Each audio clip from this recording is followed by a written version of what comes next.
Hello everybody and welcome back to Farm Sim 22. My name is Spartan Elite 43 and tonight we are starting over in our Broke to Billionaires series. The formal Pickle, the guy that initially started the Broke to Billionaires series, he changed up his plans and decided to go to medium difficulty to do the playthrough, so we're going to follow suit. I still have my previous save here just in case, but I do want to start a new one and just see what happens. So without further ado, let's get this party started.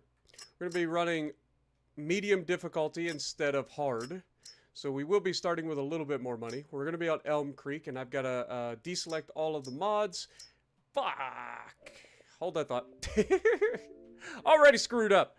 What up, Jess? Johnny? Appreciate you guys dropping in. Ozzy, good to see you. Welcome to the stream, everybody. I've already screwed up. I forgot how to select mods. I have to use the X button. So, that was all me. But we'll get there. But thank you guys for joining me as we get ready to start a new medium playthrough. Okay, deselect all.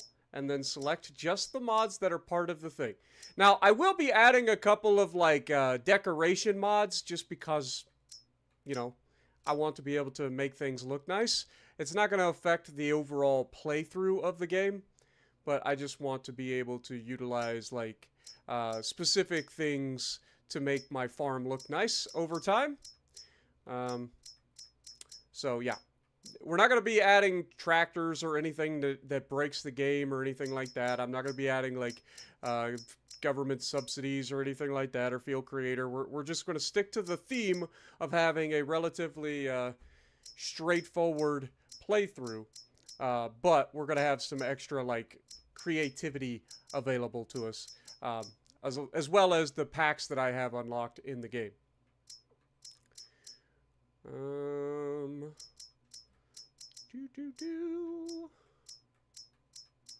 I'm not sure exactly which things I'm going to be using.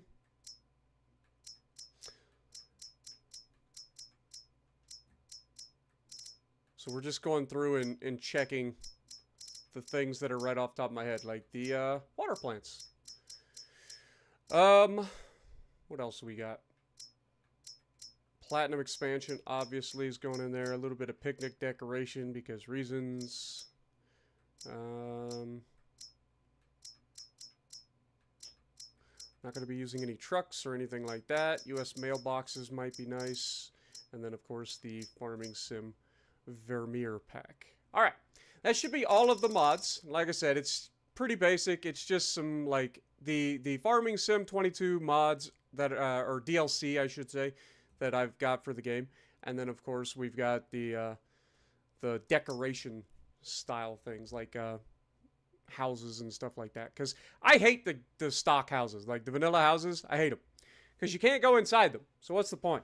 What up, Zachary? Ronnie? Scar? Appreciate you guys all dropping in.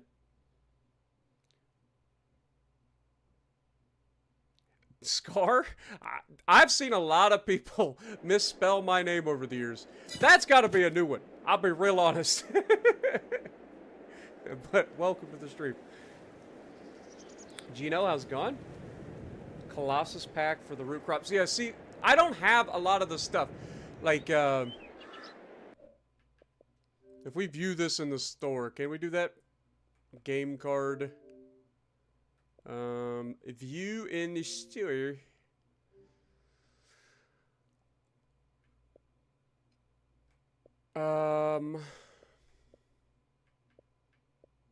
Where's the, add-ons? Can we go to the add-ons? These are screenshots. These are the add-ons. Alright, show all 23 add-ons. So I thought I already had, like, the Game Pass. Like, or the Season Pass. So, like, I thought I would have all this stuff. But there are a lot of things that I don't have in this game.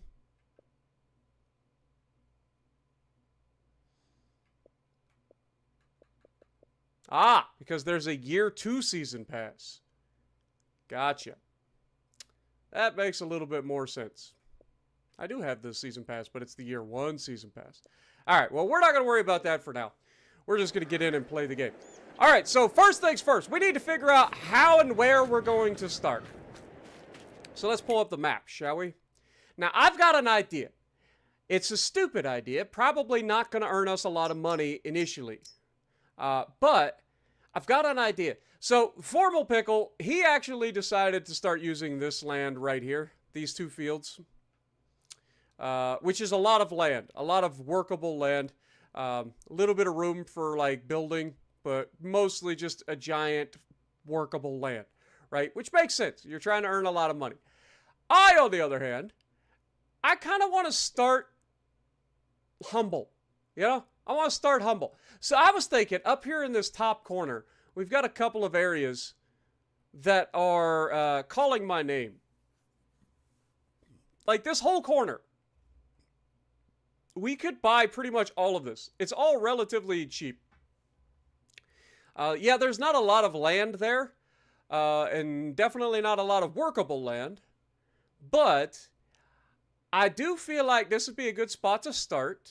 And then we can move from there. Like, we've got, like, a little forester area over there. Or we spread from here down into these fields, which would be a lot more natural of a growth. You know what I mean? Like, you start up here, you build up your little homestead, you got your little farm, and then as you make money, you can purchase land and move down from there, and then end up owning all of this section here. And then potentially more than that down the road. So that's what I'm thinking. Now, the problem with buying plot number 40 is, as you can see, there's already stuff built on it. But I'm pretty sure we can delete that to start basically with a fresh plot to do whatever we want. That's our goal. What up, Captain Taco? Joe, Shoban. Yeah, I'm trying to do a mostly vanilla playthrough. The only mods that I have installed for the game are the like decorations mods. I'm not doing any like extra crops or anything like that, just because the spirit of the challenge is supposed to be like a vanilla challenge. He does have a few mods installed on his playthrough, so I went with decorative sort of mods. But yeah, so I'm thinking we buy number 40 and 44. So let's just look. So first of all, we have $1.5 million to start with. Okay. So that's not a lot of money. So $260,000 for this. I'm going to go ahead and buy that. I'm going to buy this property that's right next to it, obviously. All right. So now we own quite a bit of land. How much is this? This is another 150 and this is another 136. So that's a lot of land right there that we could buy. And I'm pretty sure this is the bowling alley. So I'm thinking we just go ahead and do it. I think we just go ahead and knock it out the park. Get our land right now. And now that leaves us $781,000 to set up our farm. So, without further ado, let's figure out what we're going to do. Let's check out the used market. Now, unfortunately, we don't have much of anything in the used market, which is real unfortunate. There is, however, a mower. And that's an interesting thing to have come up. Now, it's only a 2-meter working width. So I don't know if I'm going to do that. We do have a nice little disc harrow here. But again, that's expensive. I say it's not expensive, but the tractor that it would need to use that would be expensive. So one of the things I'm going to do right off the bat is I'm actually going to give me a Kubota. I'm going to buy this little Kubota here. This thing can have a 3-point hitch, which can allow us to pull certain things around. Obviously, it's a small thing. It's not going to be able to haul a lot, but it can help us move some equipment around a little bit quicker. So we'll go ahead and buy this. It's going to cost us, what is it, an extra $1,600, so $13,100. So we'll go ahead and buy that. And then let's go to our property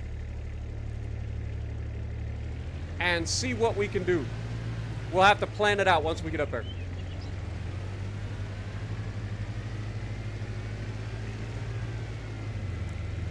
we need to make a left turn here and go all the way up this road. Well, welcome to the stream, everybody. If I miss you, please just yell at me. What up, Clint? How's it going? I'm all over the road because I ain't paying attention. But, yeah, we're going to head all the way up to the top corner of the map. I have never been up here. Like, I legitimately have never been up here to farm. I've been up here, like, collecting collectibles and stuff in my original playthrough, but I've never actually, like, tried to farm up here. So this will be interesting. Alright, so we need to make a left. And then we need to make a right. There's the bowling alley, so we're getting close. The one downside is we're quite a ways away from town, so we're going to be having to haul everything kind of distance. So that might play into our strategy going forward. But this should be our driveway, and you can see our nice little homestead right up ahead. Now, like I said, none of this stuff is actually real. That's the downside. It's all decoration. I can't do anything with this property as it sits, right? Like this house, while it is here, it doesn't have like a sleep or anything. That barn, I don't think you can actually get in. Like, none of this stuff is actually here. It's just decoration. Which is really unfortunate, because I think they missed a lot of opportunities. And in the future, with future farm sims, I would hope that they would, like, stop adding decorative items. And if you're gonna build up, like, starter farms, make them real. Like, there's no reason for all this stuff to be fake. None. Like, none of this stuff is real, right? Yeah, it's all decoration.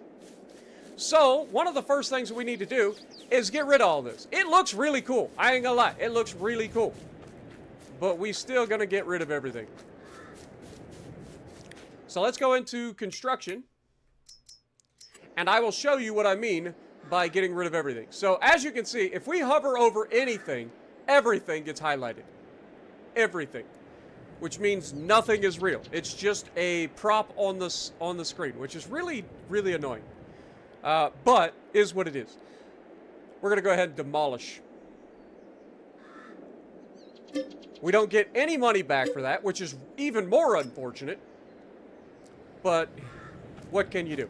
So now we've got this nice chunk of land that is perfect for, like, setting up a starter farm, right? Like, we can put a house anywhere on here. We've got our like, driveways already in here. We can put down sheds and stuff like that. But before we do anything like that, like, we're going to have to start by being humble, right? Like, we got to build this thing up over time. So how are we going to do this? Well, we're going to find a little bit of construction help. And we're going to start with something very small. We go to farmhouses. We could put a trailer up here for 20 grand. I thought there was a sleeping bag. Am I crazy? I know there's this bus. We did that in the last one, but that's even cheaper. Or that's even more expensive than our thing. Do we just go ahead and buy a house, like, right out the gate? Like, part of me wants to go start with, like, a trailer and then upgrade over time. You know, to show sort of a progress on the series. But the other part of me is like, I know none of these houses you can actually go inside, which is a shame. Again, hate that. So I might just, like, go ahead and buy, like, this medium modern house, which is 85 grand. And put this, like, over in this corner. Like, it looks like it would fit relatively well over here.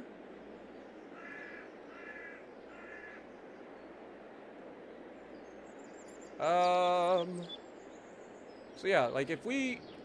Can I zoom in? I forget. There we go.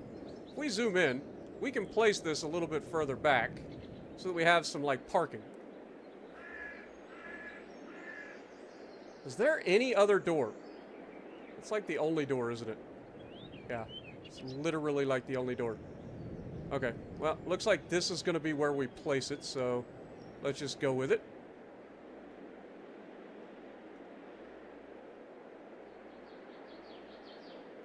Come on. There we go. So we'll place this here. Alright, so we've got a house. Let's go check that out real quick. What up, Skillator? How's it going? Desert, how's it going? Sean, good to see you guys.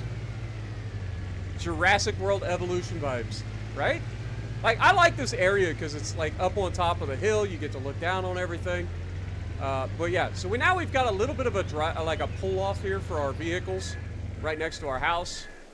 We've got our bedroom in here. But what I like about these modded houses, they don't offer you anything special. It's just a sleeping point. But you can go inside them. What a concept! I don't know how the developer can, like, put in these, like, houses that just aren't walkable. Like, what's the point? Like, look at this. This was a mod.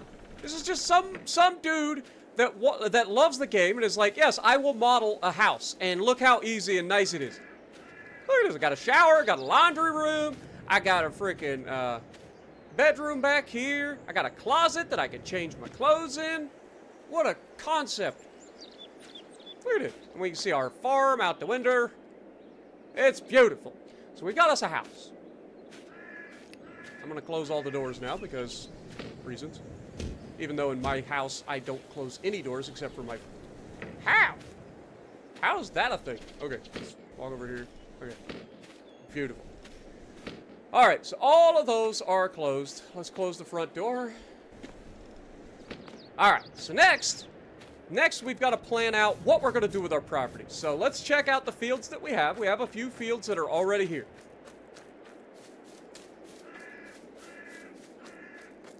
We have a grass field. Okay, what about this field over here? What we got growing over here? Sugar beets. I can tell you right now, there is absolutely no way in hell I'm doing sugar beets. So this is probably just going to get tilled under. We have grass field. What's this field? Another grass field. Okay. What is this field? Another grass field. Fair enough. And a grass field. And a grass field. Okay. But what about this field? It's planted with grass, but it hasn't grown in yet. So another grass field. And what do we got over here? A grass field. All right, so I don't know if you guys are getting the same vibes that I am, but given the fact that literally every field on our property except for the biggest one, well, one of the bigger ones that's over here, is grass. Now, I don't normally do anything with grass. However, this does give me an idea. What if we build a sheep farm? Do they have any livestock in this yet? They do have some livestock in the game, which is what I'm thinking. Like, why don't we think about maybe a sheep farm? Sheep farms are really simple. All you do is you buy some sheep and you feed them grass and you get wool. And you can sell the adult sheep later on. It's that simple. Like, I don't have to provide much of anything for them. The one thing I will say is there's going to have to be a couple of things cut down here. Because, like, this tree probably needs to go. This tree probably needs to go. Okay? This tree and these bushes probably need to go. So, I'm probably going to have to get rid of those at some point. Not necessarily a priority, but something that we can work towards. But we do have a lot of grass. So one of the things that we're probably going to end up doing is just starting like a super easy plant chickens. Like just a straight up like sheep farm. I mean, we got all this grass, so why not just think about sheep right out the gate? Chickens, sheep, bees, cows, horses, pigs, and a dog. Yes, that is everything that's available in the game that I'm aware of. But yeah. Wow, that is gonna need to be like terraformed if we're gonna put anything down here. So that's an expense that we're gonna have to consider. This spot here screams to me like equipment shed. Right, like we put our equipment shed back here.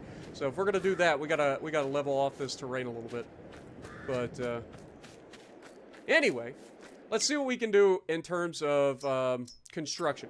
So if we go into animals, and we look into sheep, we can put a $97,000 sheep farm in, and it does not require us to put any water or anything. Like, this is just straight up a gigantic sheep farm. Now, where would we put such a sheep farm? I mean, obviously, right here is the first place that comes to mind. Right? Like, this spot looks like a perfect spot for a sheep farm.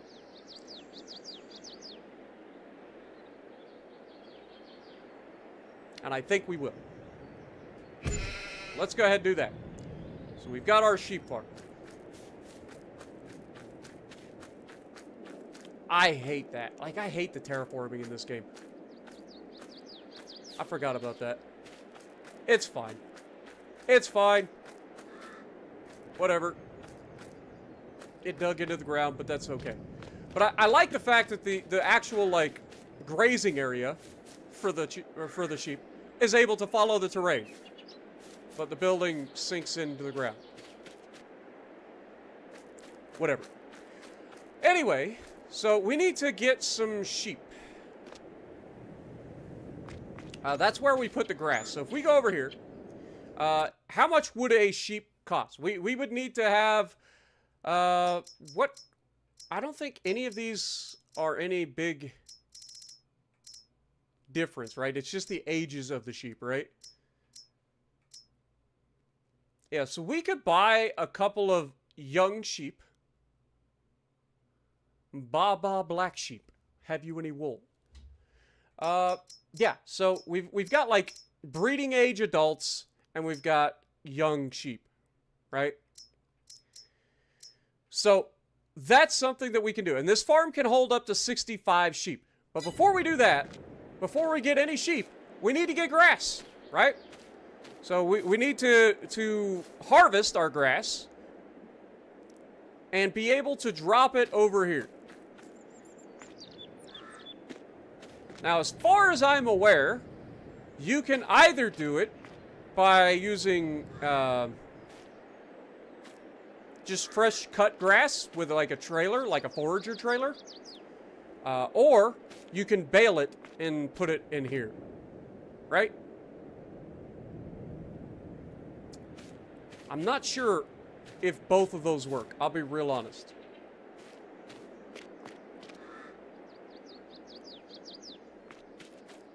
We do have a nice little spot over here. We have another spot over here. This is where we get our wool from as well. So,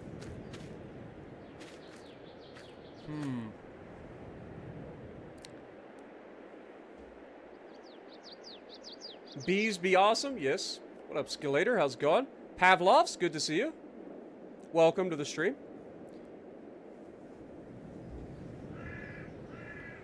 Got the chickens.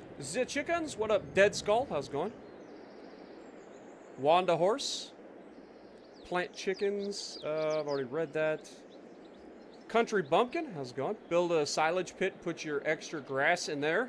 Make money off of it. That's actually a great idea. How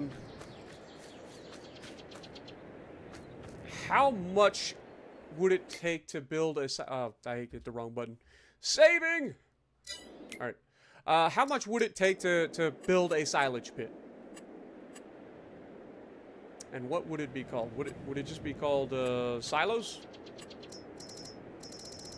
Yes. Alright, so we have a bunker silo.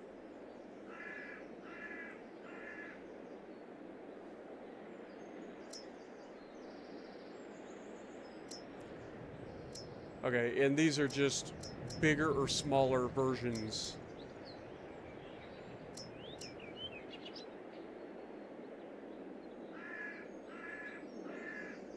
They are kind of expensive though. So we gotta be careful, because we gotta buy like a tractor and everything.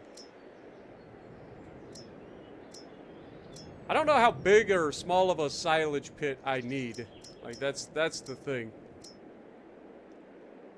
Like, how? Holy mother of God, that's massive. Okay, that's probably too big. Something like this seems like it would be the most likely. And we could put this, like, let's see, if that's going to be our machine shed, we've got that there. Like, somewhere in here, probably. Like, we could totally do something like this.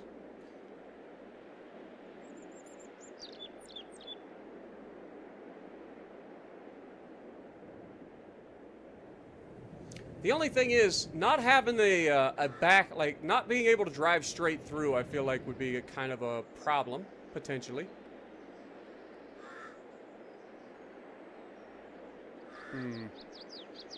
We might have to hold off on that for now. Let's get our equipment sorted first, okay? Before we go too crazy. We only have $500,000 left. So we got to get a tractor, we've got to get a mower, we've got to get either a baler. I mean, we could totally just get a baler that does silage, right? Like, you can wrap the bales and turn them into silage that way, right? Like, I'm not crazy. What up, Fenrir? How's it going? I've never done silage. I've never done grass in Farm Sim, ever. So this is all new to me. I've done sheep, but all I've ever done with sheep is buy the grass from the store. Like, I never tried to, like, go full crazy mode with sheep.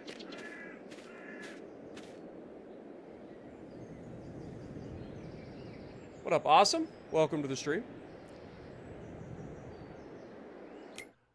Alright, so, let's figure out what we need. Unfortunately, we are kind of screwed because they don't really have anything for us in here. That's an auger wagon. That's not going to do us any good. There is a mower in here, and it's really cheap. But we have enough land that I think that this would just be a gigantic pain in the neck. Like, we don't have a crazy amount of land, so we don't need anything massive.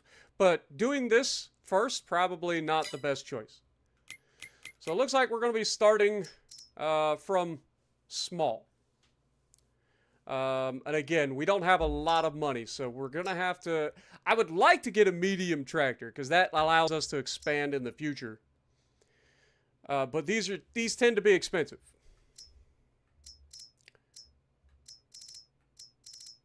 The other side of things is, like, we need a tractor that's capable of doing a lot of different things. So, I mean, this thing can be up to 305 horsepower. If we go for that. I mean, the John Deeres are a pretty good option here. With the exception of, I don't think that they can have a front loader. And they're only 170 horsepower, too.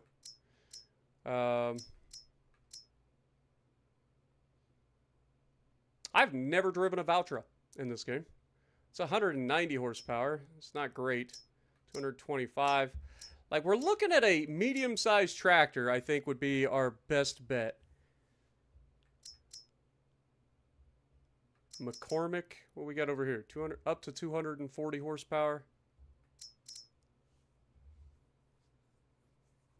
Yes, Dead Skull, this game does have cows, but they are more of an end game sort of thing because you need a lot of things set up to do cows properly. You need, like, grains. You've got to have, like, all the things to mix in. You got to make a special type of feed to get them at their, like, peak health.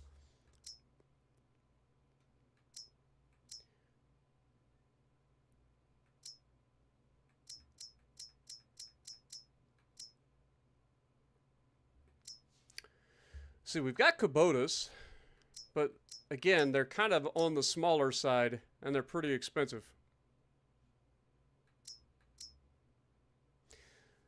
This Deutzfahr, or Deutzfahr, whatever you want to call it, is expensive,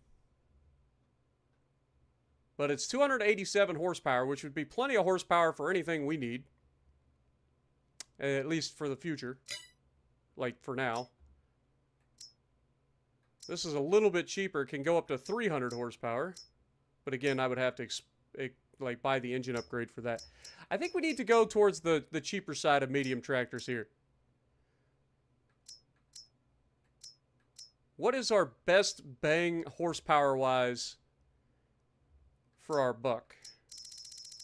So if we start all the way at the bottom, I want to be... Okay, this Fent is actually a pretty good deal. Can go up to 246 horsepower. That's not bad. That's not bad. Like, these are just under horsepowered for what we need. This Massey Ferguson is up to 220 horsepower. I think this Fent is probably the way to go. It allows us to do a lot of different things. It's 150 horsepower, but we would obviously go for the 246. That's going to add another $47,000. Oof. And this thing is hideous. Hideous. That's $209,000 for the horsepower. We don't need to worry about that. And if we do go with the like quick connect.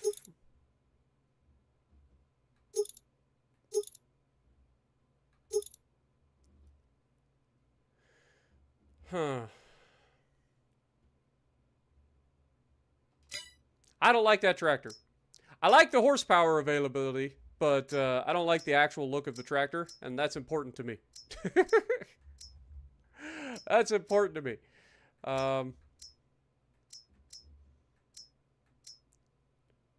Okay, maybe this McCormick.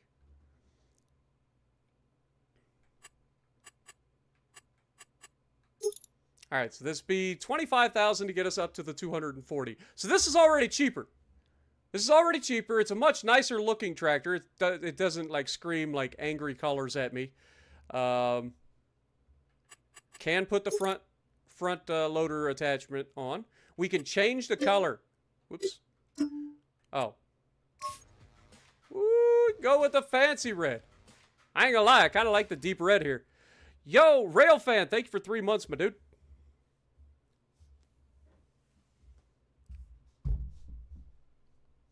Yeah, and I'm caught up in the whole like I'm looking at the future as well. Like we're not just going to be doing grass forever. So I'm looking for like future proofing as well. So I want a tractor, a medium tractor that's going to be able to get us into like other things down the road. Rim color, I don't mind. Yeah, I'd rather have the white rims on this than the black, if I'm being honest. All right, so this is going to cost us $197,000. That's not bad. For a 240 horsepower tractor, that's not bad. I think we go with this as our first tractor. That's a big investment, but that's an investment that we're going to get our money back out of, no problem. So the next thing we need to look at is a foraging trailer or baler and a mower. So let's see what kind of mowers there are first, because that's probably going to be a little bit more expensive.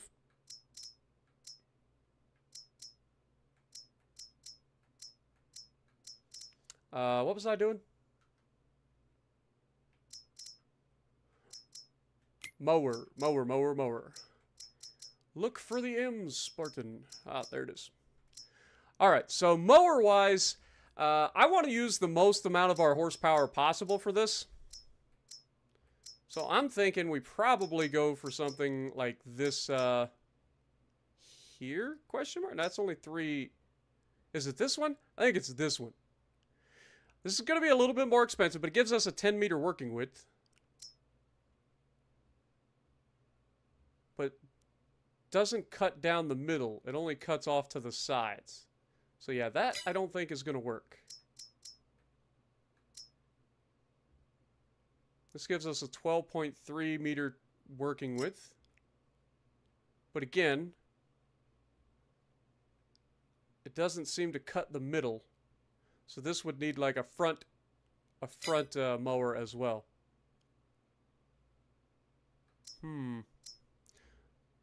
This would be a front mower. Probably. I think it is.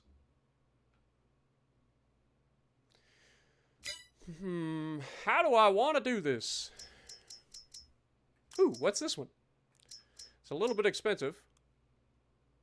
It definitely cuts all the way through, right? Like, I'm not crazy. That cuts all the way across. That's what we're looking for right there. 180 horsepower. What's the working width? 7.3 meters. Okay, maybe not what we're looking for. Okay, so some of these have a wider working width, but don't cut all the way across. So like this particular mower, I'm pretty sure these would be a combo deal. Like this would be at the back, this would be at the front, so you cut the whole swath, right? Like I'm not crazy there. I've never done grass in Farm Sim ever, so I have no idea. Awesome! Thank you for becoming the newest member on the channel. Appreciate you, my dude. I'm one of the reasons that you want to finish grinding for the Colombo, but you're halfway near getting the Lepanto, which has become a pain. Yes. I know the grind is rough, but I'm telling you, it's worth it. Colombo, Lepanto's pretty good as well. Once you get into Tier 8, the Italian battleships get much more consistent. Don't fall into the trap of building them for secondaries, though. Just to throw that out there. And I think this, yeah, I think these would be the same deal. I think this is the rear, and then this is the front for the same setup. And then I think this is the same thing. So you would have a rear and then a front. But these are actually relatively cheap, to be honest. I could get both of these for less than I could get for this.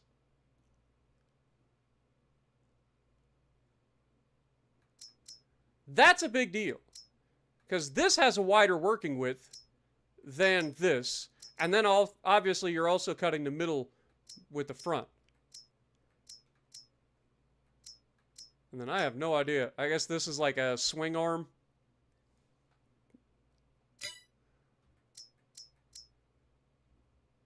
I think this is what we go for here. I really do. I think we buy both this front and rear and just go for this. Like, it makes the most sense. It's cheaper than this, and it would be a wider working width. Because, I mean, you're adding 8.3 meters plus the majority of this. So you've essentially got 11 meters of working width? Question mark? It's probably a little more than we need for our grass fields that we currently have, but it's relatively cheap. Should get the job done. So yeah, I think this is what we go with. Let's just double check that our tractor has the front. It does. It has a PTO on the front. I was going to say, I may be making a mistake. No, we're good. Let's go ahead and do that. We're going to go right into that. All right, mowers. We're going to get these two. So let's grab that. Let's grab that.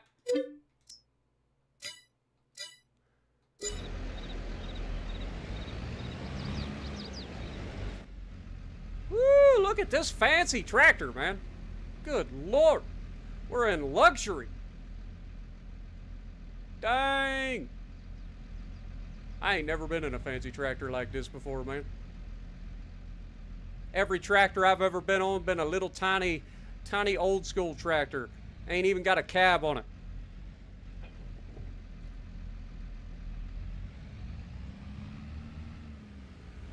Whoa, buddy! What are you doing? I totally ran into you, but still, it's your fault. Pay attention to what you're doing. Farmers working around here. Alright, so we should be able to slap this one on the front.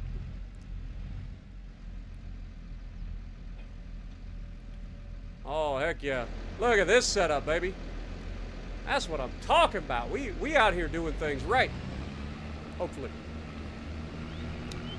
Dude, this is way overkill for the small amount of grass that we're gonna have. But it'll work.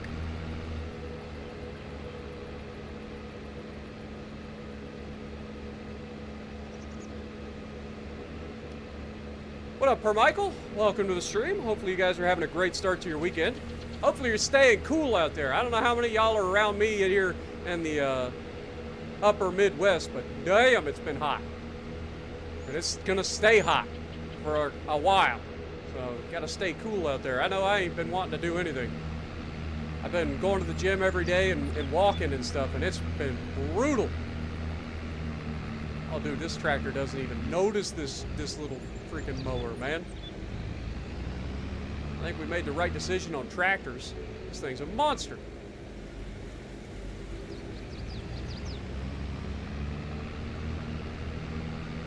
And it goes quick, too. It does 32 miles an hour.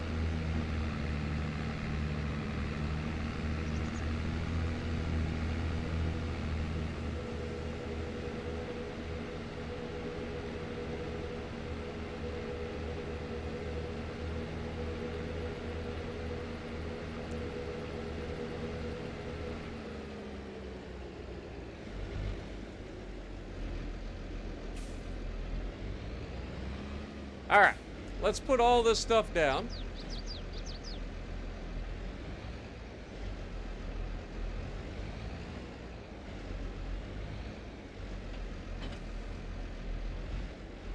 And then we need to go and get us a, how do we want to do this? Do we want to go the baler route? We got $354,000. Do we want to go the baler route? Or do we want to go with forge wagons? Like, I'm not sure which one would be the best way. If we go baler, we're probably going to have to pick up a windrower. See what they got for balers. So we do have the ability to wrap bales up to 125 centimeters. With this thing, this old Kloss. Now, if you wrap them, that turns it into silage, right? Like, I'm not crazy.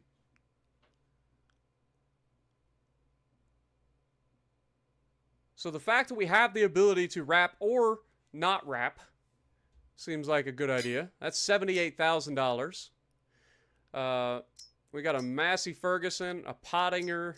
What is this capable of? This is the same thing, but it can make a bale up to 150 centimeters.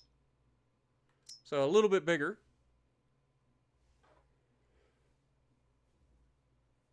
Yeah, it's been hot here in Ohio too, Wanda. You're not wrong.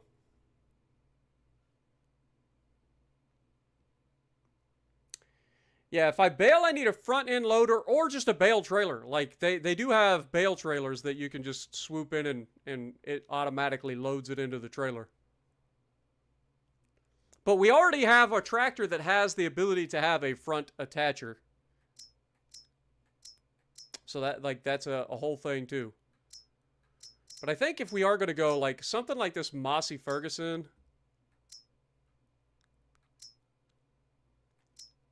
because it can do up to 150 centimeter bales for only slightly more expensive than this. Plus, this fits more of our color scheme.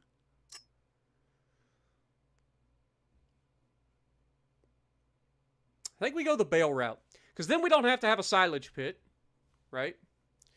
Let's change the foil color. Whoops, I always do that.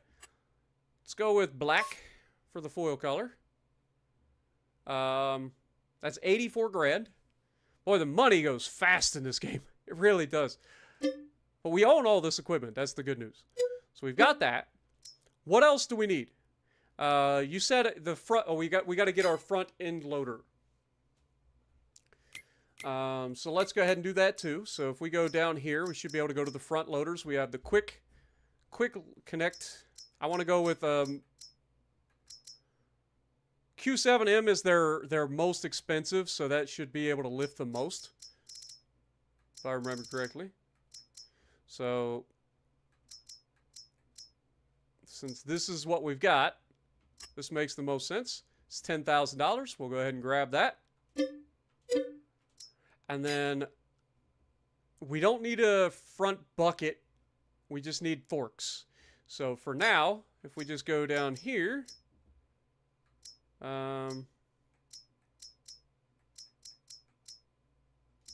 front loader tools, we should be able to just get either bale spikes. Bale spikes would be a good thing, or just forks, right? Like,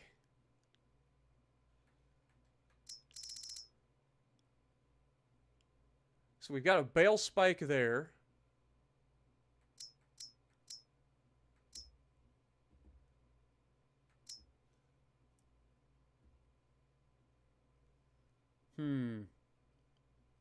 We could always buy the bale spike and then later on get something else, so. Alright, so this is our bale spike. We should be able to pick up 2 bales at a time. Question mark.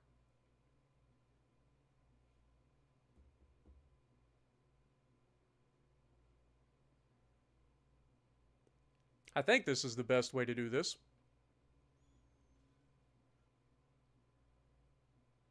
Let's do it. It's only 600 bucks. All right, let's take our tractor back down to the shop. Pick up our new equipment. We also should probably pick up a fertilizer spreader.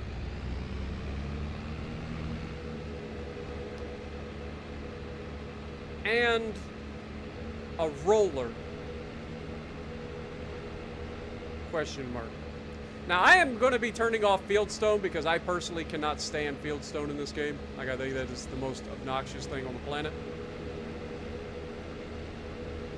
Excuse me.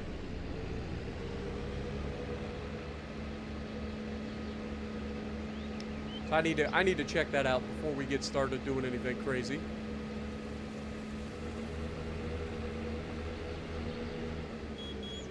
Oh, it's such a weak horn.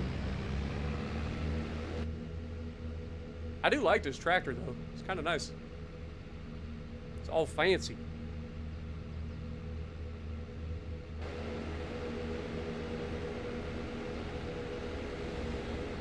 We are doing our best. We have a couple of mods, but they're all decorative, like for the house, stuff that we'll do in the future. But, where did that come from? Just leaving road signs in the middle of the road. I totally didn't do that, surely. Surely that wasn't me. Had to have been somebody else. Alright, should be able to just walk up in here. Grab our new front loader. Grab our bale spikes.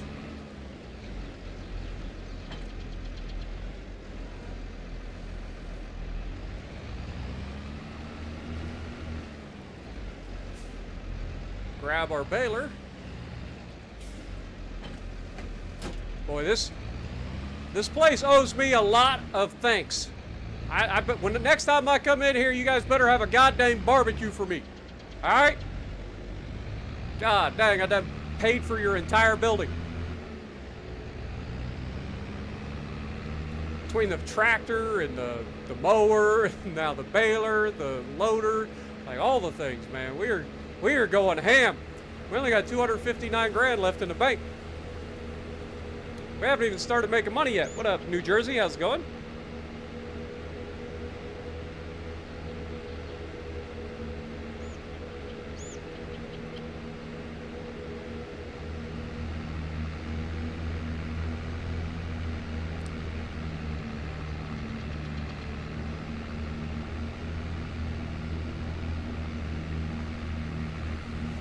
Gonna cut through here.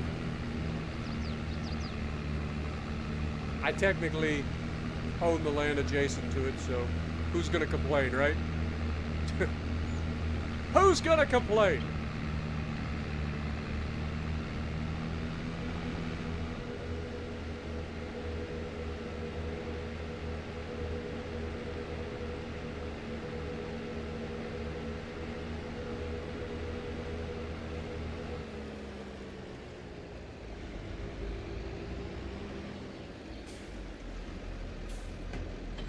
Take that off, pull forward.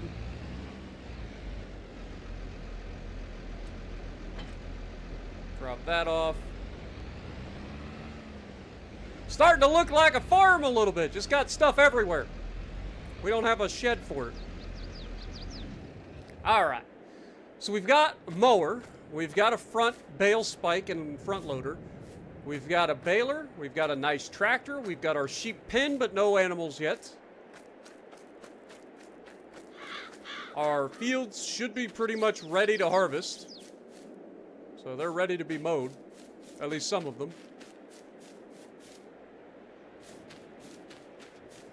This one's still growing. This one's ready to harvest, though. This one's ready to harvest.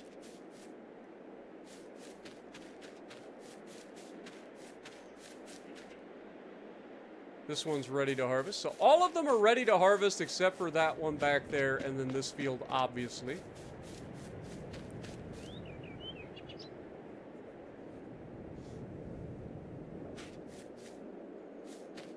All right, so here's the deal. I'm going to turn off a couple of things that I think are just obnoxious and I don't want to play with. Let's go ahead and change the game settings. So we're on 5 times time scale. That's fine, I think. We're on the normal difficulty. We've got seasonal growth. That's perfectly fine. 1 day per month is also perfectly fine. Snow is on. Crop destruction is on. Periodic plowing, I'm turning off. Fieldstone, I'm turning off. I will leave on the lime required. Weeding as well. Potentially for down the road. Dirt is normal. Engine start is normal. All that stuff is normal. Yeah. So that shouldn't be a problem. So the only thing we're turning off here is periodic plowing and fieldstone. Just because I can't stand that. So let's go ahead and save.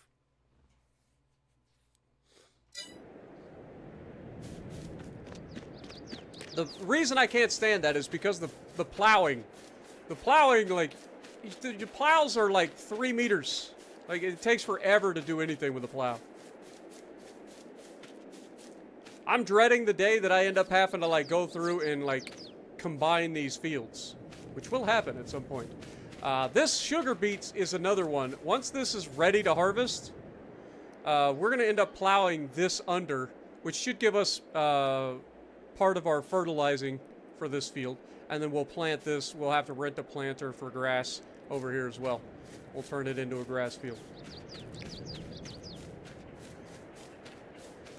All right, so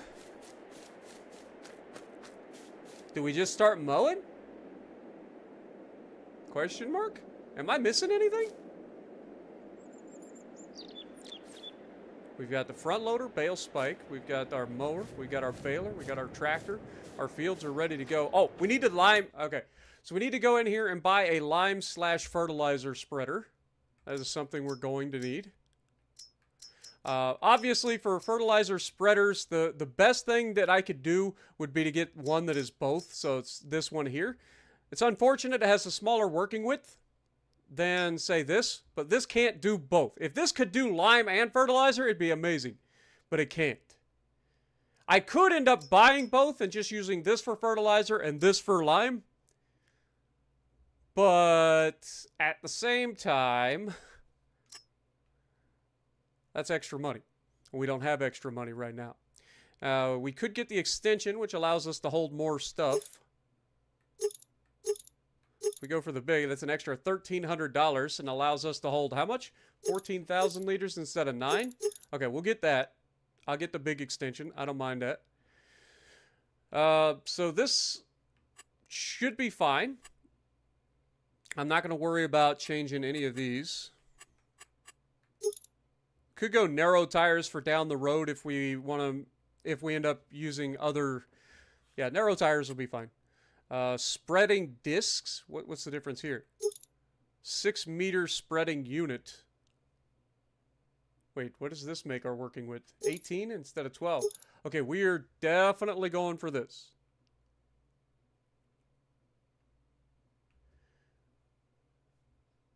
Right? I feel like that's obvious. Bigger working width, always better. All right, let's do it. That's 55 grand. God, our money is almost gone, guys. It goes so fast. Is there anything else that we're missing? Yo, Vanish, thank you for 14 months, man. Been hot down here in Florida, I bet, man. It's also been raining a lot. Y'all been having a lot of rain. You guys in Texas, man, you guys have been getting all the rain. Also, I guess there's some tropical activity starting to stir up down there as well, so you guys be safe down there.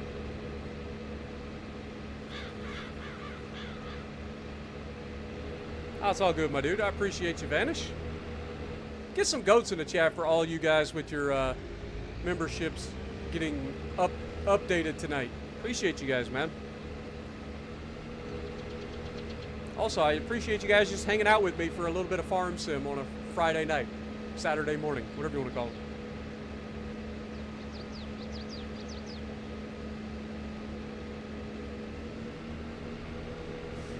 Yeah, the tropics are starting to get to a point where they're starting to get a little unsettled.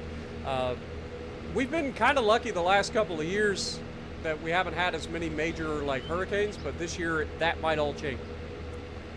The El Nino has broken up, which is going to make the tropics really, really come alive, I think, which is not ideal for the East Coast and the Gulf Coast of the United States.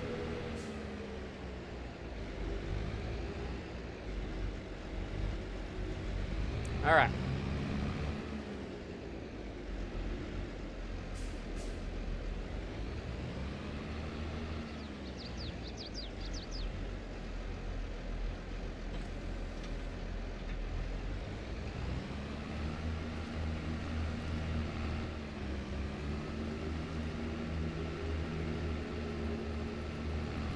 Now, one thing we should probably think about doing as well is just going ahead and getting the pallet forks.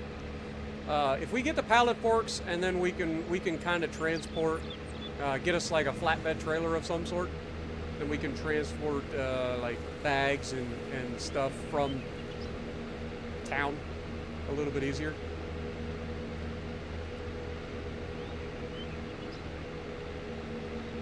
That seems like a no-brainer for me. I think we'll do that. We'll go ahead and buy the, we'll get our front loader attached back on, and then we'll get the pallet forks, and then we'll get a small-ish flatbed trailer of some sort.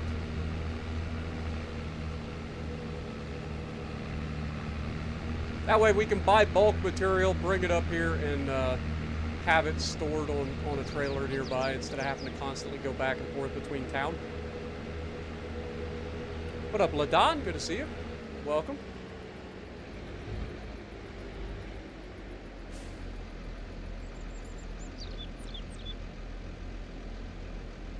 Edmonton tied the series.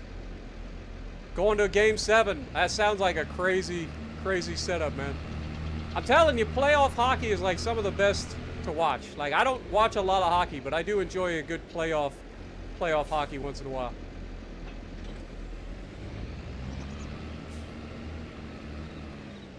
I usually only watch it when Columbus Blue Jackets are actually relevant, so barely ever watch it. All right, let's drop the spike. All right, so we need front loader tools. So let's go ahead and get our pallet forks. I believe this is just capable of sitting on any of them, right? Like, yeah. I think it's the only pallet forks here, so let's grab that. And then we will also grab a trailer. So I just need a regular, like, flatbed trailer.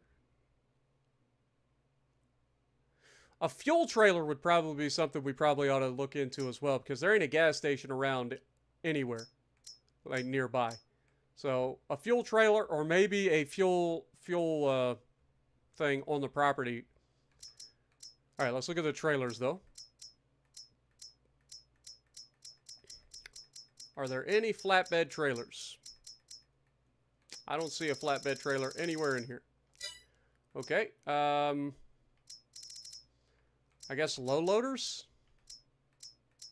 Just, I feel like these are way too big. Where's just a regular old flatbed trailer? Is it under miscellaneous? That's too small.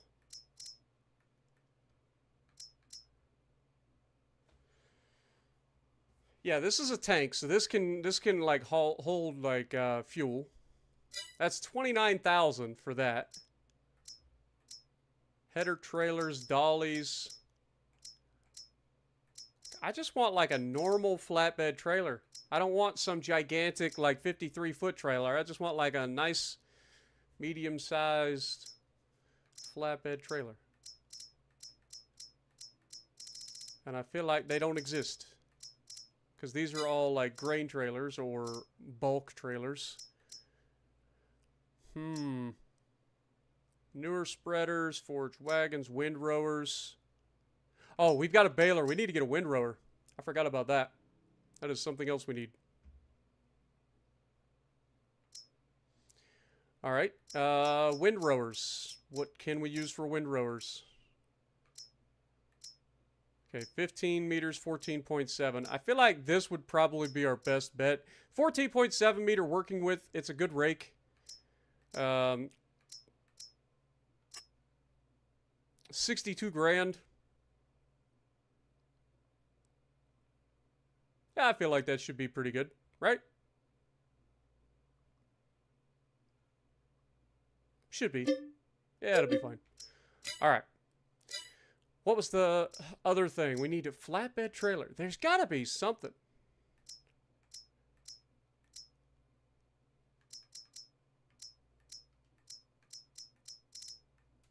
But there isn't.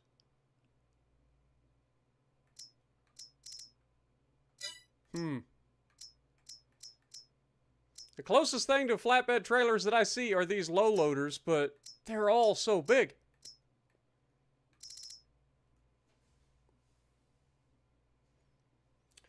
Bale collectors. Ah, where's that hiding? I must have missed that. Bale loaders. Perfect. There we go. Do these sides drop? Probably. I mean, I would assume they drop, right? Kind of like this. This is just a standard flatbed trailer. Does it have straps? It's got the extension. I don't really care about that. This is what I'm after, though, right here. This doesn't have an articulating front axle, does it? Why does it look like it has an articulating front axle? It definitely has an articulating front axle. It'll be fine. It'll get done what we need it to do. Let's get it. All right, so we got a flatbed trailer. We've got our forks ready to be picked up. We've got a roller that we need to get as well. So we should probably look for a roller. How much a roll? Oh my God. 12.3 meter working width on a roller. I mean, it should be fine. Right? I think this just increases your yield.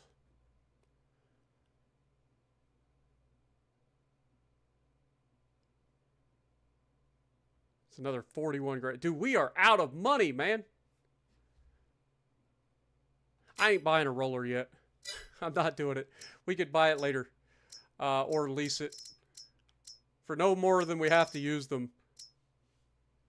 What up, Ender? How's it going?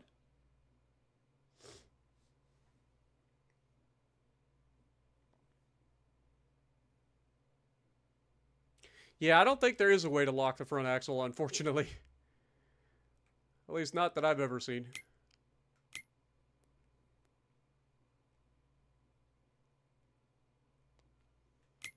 All right, let's go for big bags.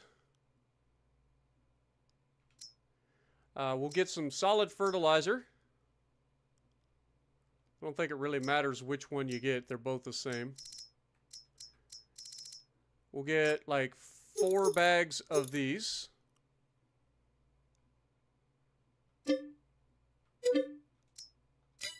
And then 4 bags of lime. And then 4 bags of seed. Okay, so now we have... Because we are going to have to seed that field over there as well. Alright, let's go.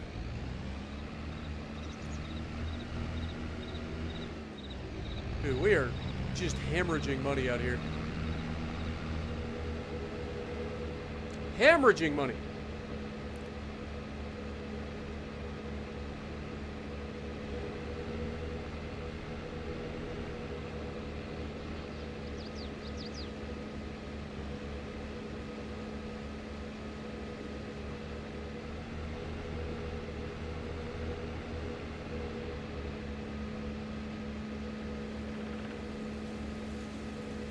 I mean, I guess we're not that far away from town. But we definitely need to look into seeing how much it would cost to have, like, fuel on property. Because that trailer's like $45,000.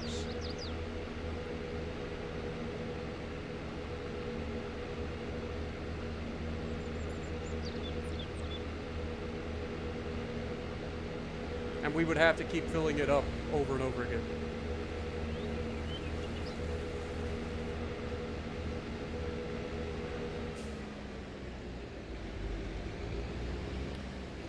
Oh yeah, I forgot.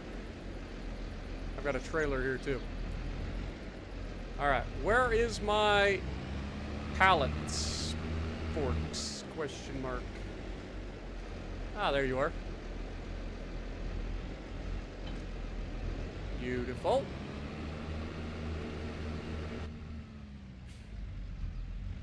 If only I could see the pallet forks. Guess we'll have to do it the old-fashioned way.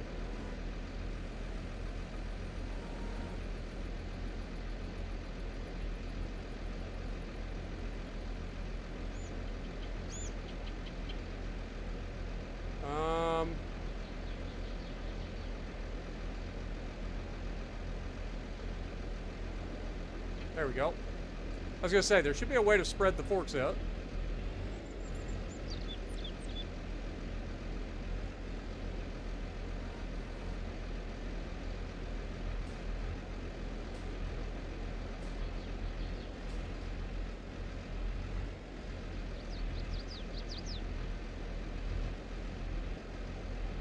Come on. Beautiful. Woo! It might be a bit much for us. I guess might have to be a little bit less willing to grab 4 at a time, I guess. Surely we can grab 2 though.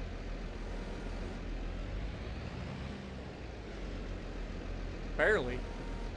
This isn't as big a tractor as I gave it credit for, apparently.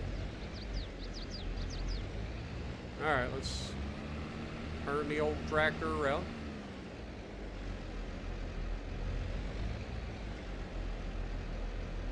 Should be plenty of room to get all 12 bags on this thing.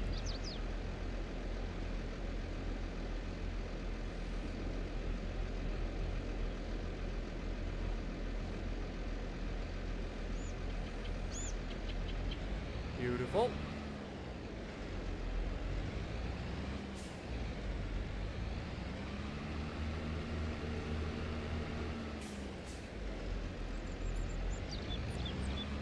I overestimated the weight carrying capacity of this tractor by just a little bit.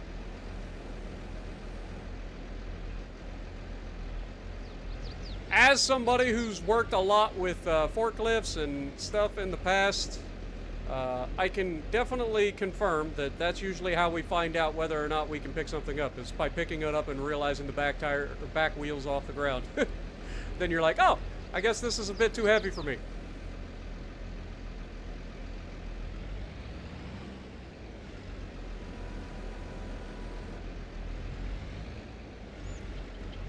Even with 2 bags, like, it makes us light in the front because it sticks out too far. Because I can't really, like, bend the front closer to the,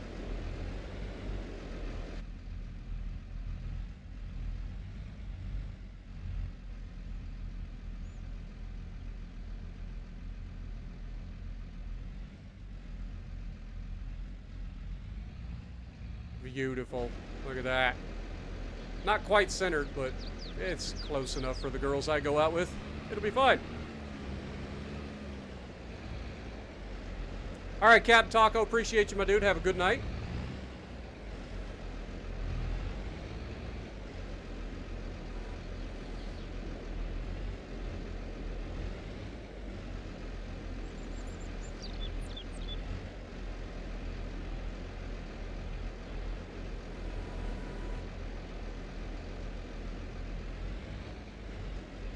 Beautiful.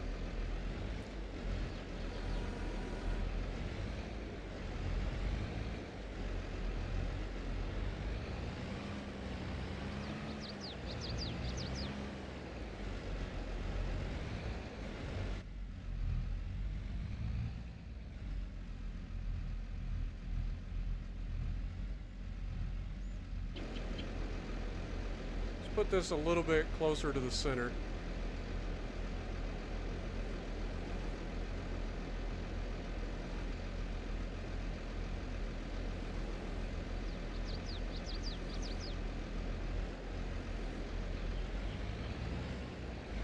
Beautiful.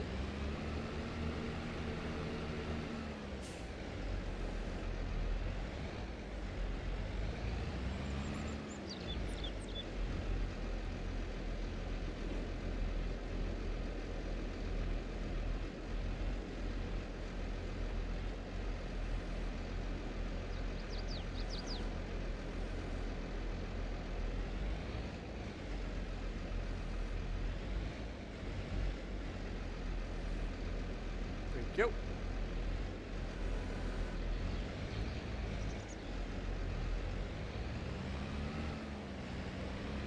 I really hope this trailer has straps. I would assume that it does.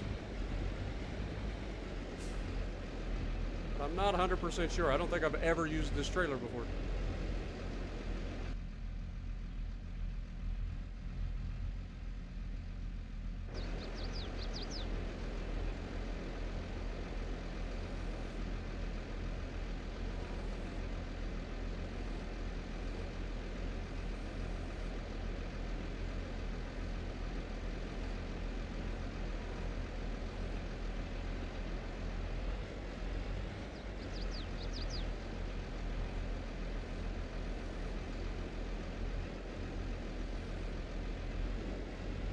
Yep.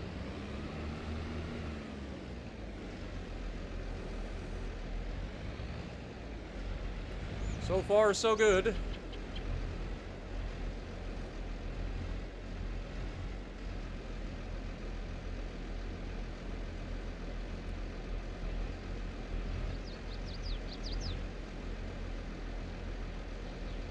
we go.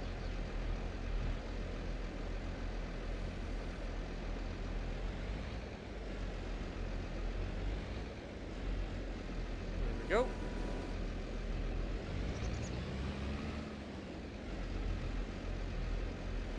Well, we got plenty of room on this old trailer.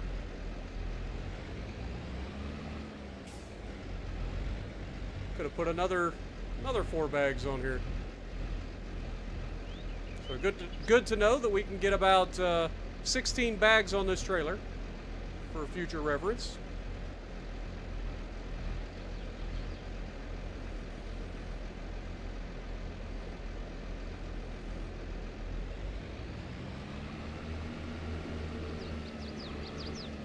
Yo, Jess, thank you for 14 months as well, man. Everybody's having their re-up today. Thank you guys so much. Also, welcome to the stream.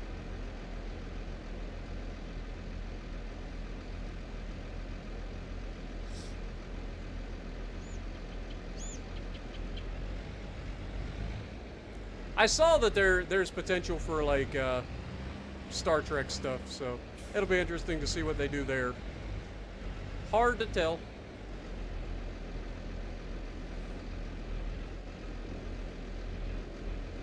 As somebody who likes Star Trek, I'll be interested to see what it looks like.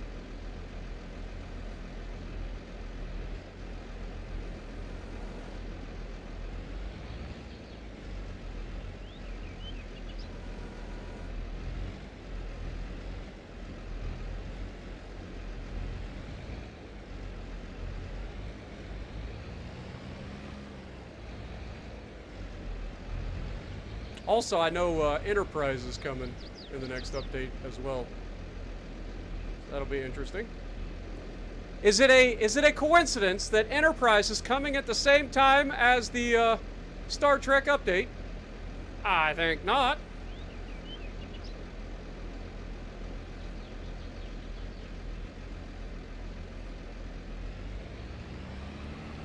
All right. So we've done that.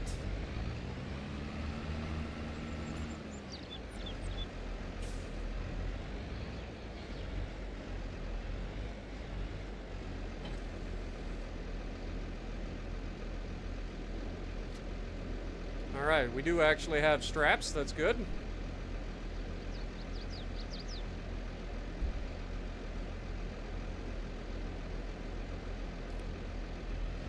Number one.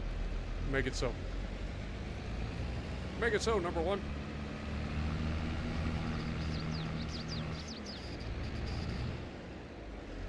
You know a Star Trek that I really enjoyed and wish that they had continued to make more of, and that is Star Trek Enterprise with Scott Bakula and you know, T'Pol and Commander Tucker, all that stuff. Like, I wish that that show would have kept going. That was so much fun to watch. I haven't watched any of the new Star Treks. I don't know if any of them's any good.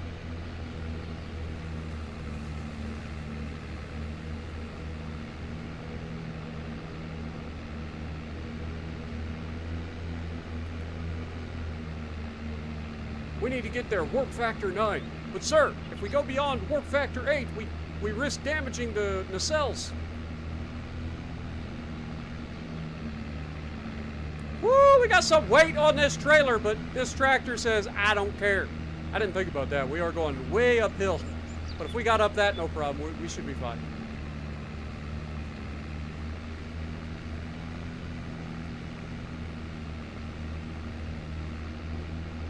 And it is, in fact, an articulating trailer. Oh, unfortunate. That means the only way that this trailer gets, like, moved around is by, like, pulling straight in and straight out of things. I am never going to back this trailer up. Ever. Look out, crows! Every time I say something about crows, the first thing that comes to mind is the freaking Game of Thrones, Night Watchman. Or the Night Watch. The North folk call them crows. Alright, we've delivered our trailer. Let's go back and get our windrower. And then we can start our first harvest. Yay! By harvest, I mean mowing grass. I'm gonna need y'all to slow down a little bit. Guys flying past my driveway, says the farmer who's driving around like an asshole.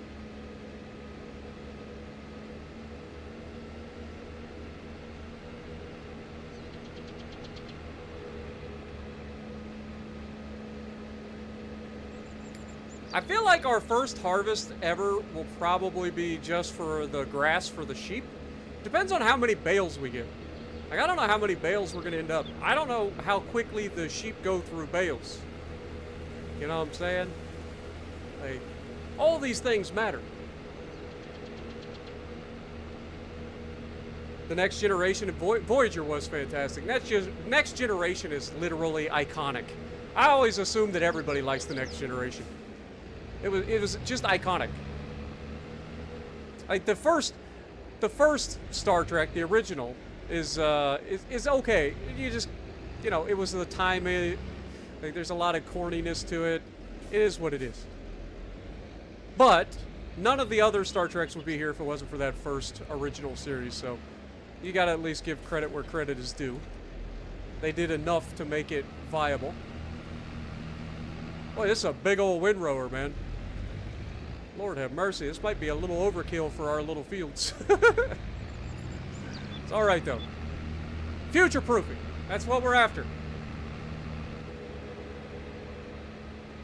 The movies of the original series were pretty good. You're not wrong. The acting, I mean, how can you stop us? There's nothing you can do.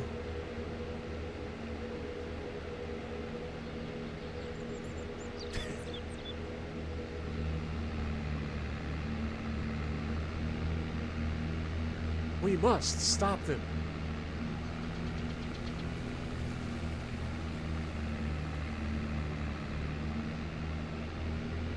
You will never get away with this.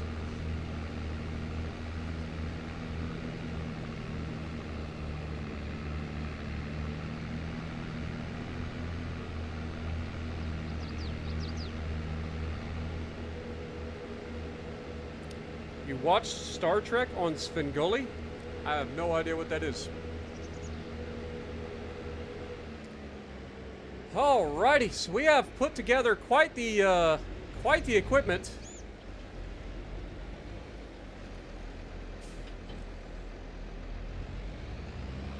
That is a fact.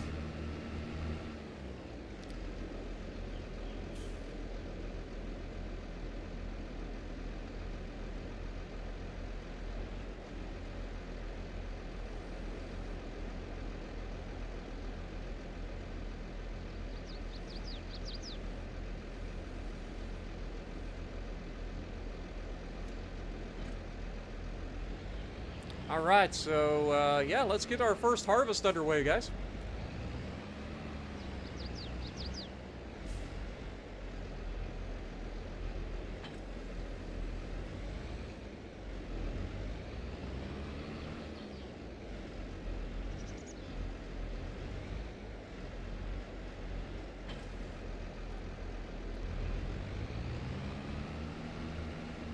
All right, just to verify. Ready to harvest.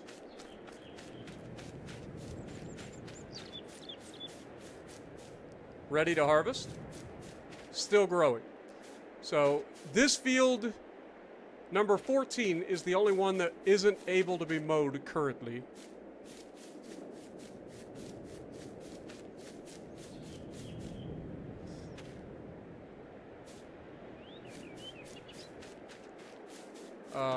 And obviously this field over here, since there's nothing grown in it yet.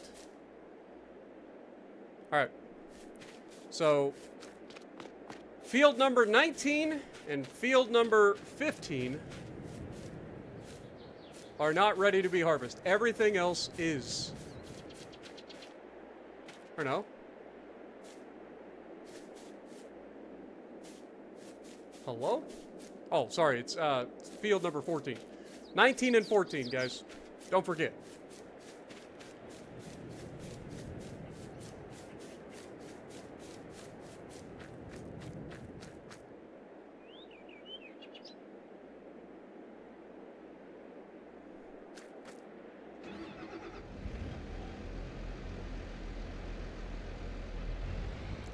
All right.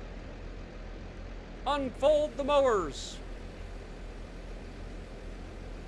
Unfold the mower.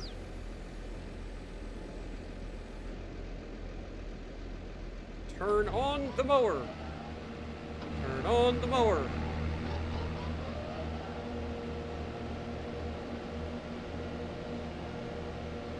Lower the mower.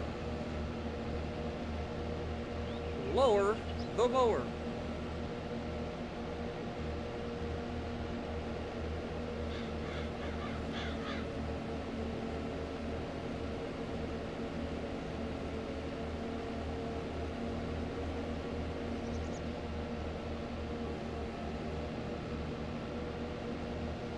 Lift.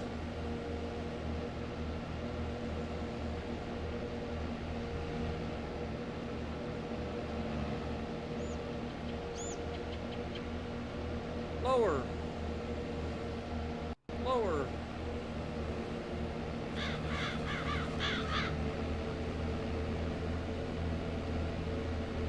Yeah, I think this might be a little bit overkill for our.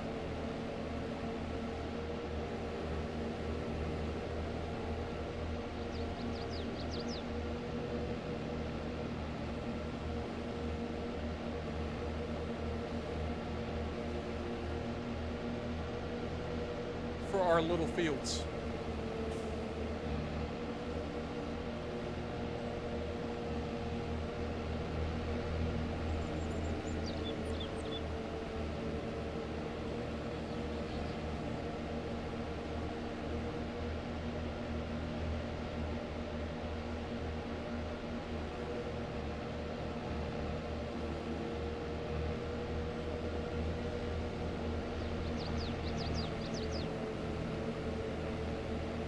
One thing's for sure, we'll be done with this mow really quickly.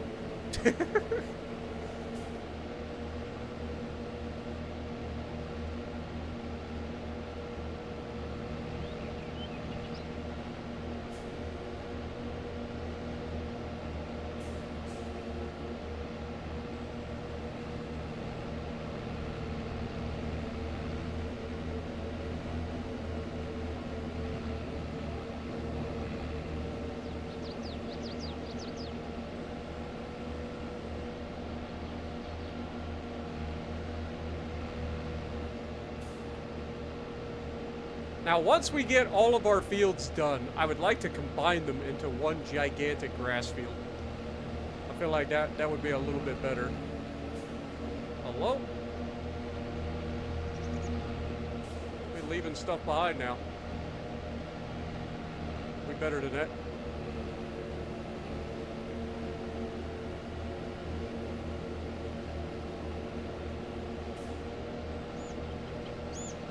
All right, first field is done.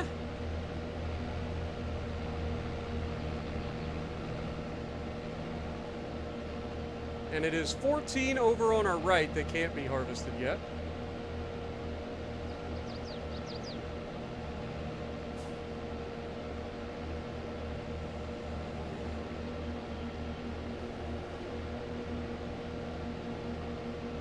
I totally just dropped the back too early.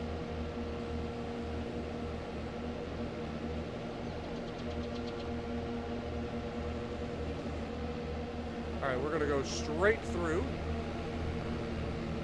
All of these can be harvested.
Right.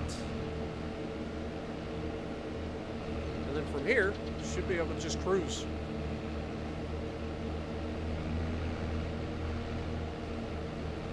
Don't have to be super precise with this. But yeah, we're going to be done with these fields in no time with this setup. It's kind of crazy how quickly we're mowing all this. We can also mow at a decent speed as well. Like, I didn't realize we'd be able to mow this fast.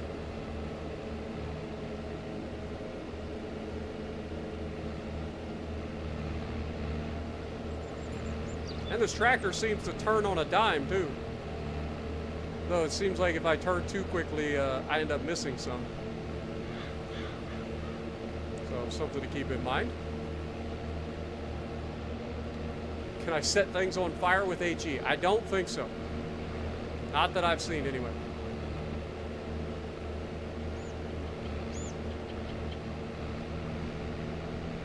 I will go back and get all the spots that I missed. I'm just trying to cut it all up quickly.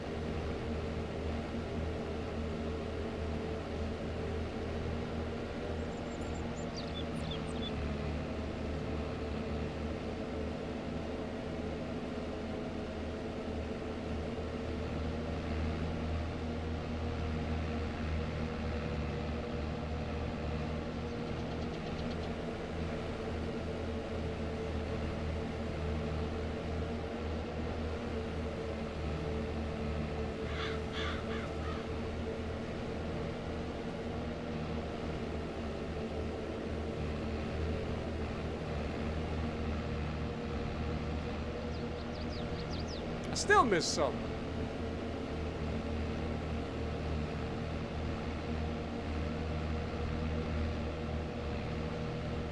Boy, my grandpa would be all over me mowing like this, I ain't gonna lie.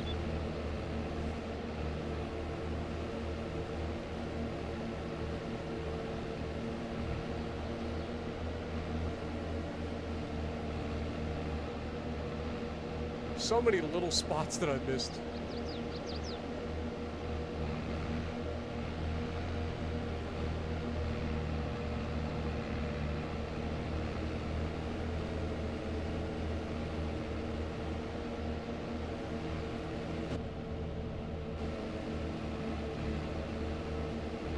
What up, Joshua? How's it going? Appreciate you dropping in.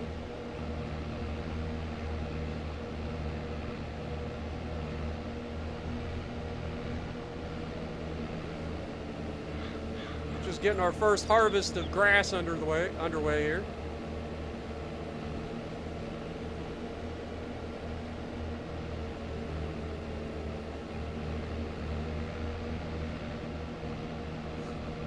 All right, I think we've got all of it. There's a little spot right there.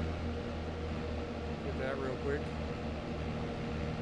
I think there was one more spot down here on the end.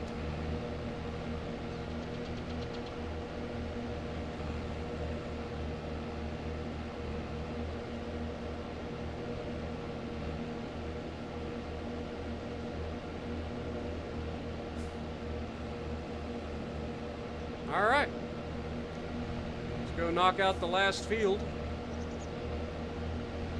Can you believe we've already cut all the grass except for one of the fields? Like, this is going really quickly.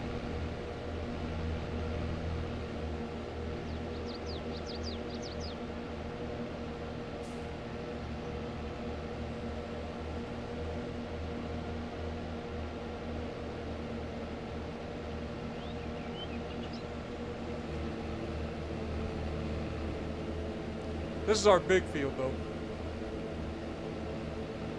Pretty sure this one field has about as much grass in it as all the other fields combined at the moment.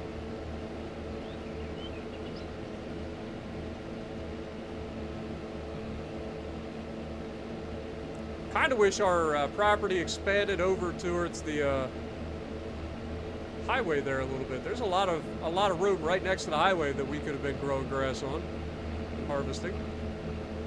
Be one of those things where I'd talk to the state and be like, look, if I maintain this for you guys, can I?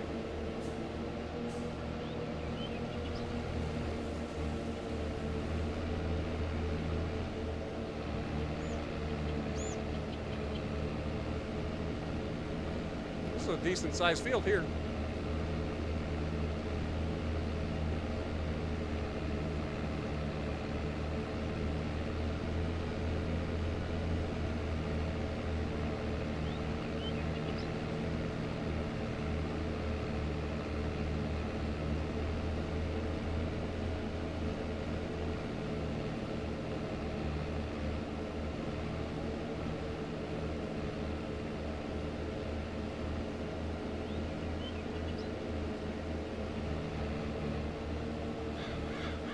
Every time we turn too sharp like that, I end up missing grass. So I gotta slow it down a little bit on turns.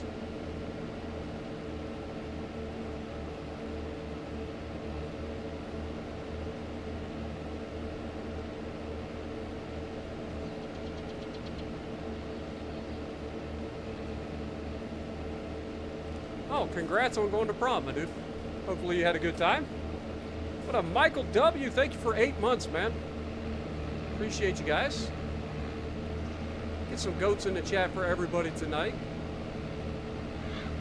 Appreciate you guys. What up, Iron Man?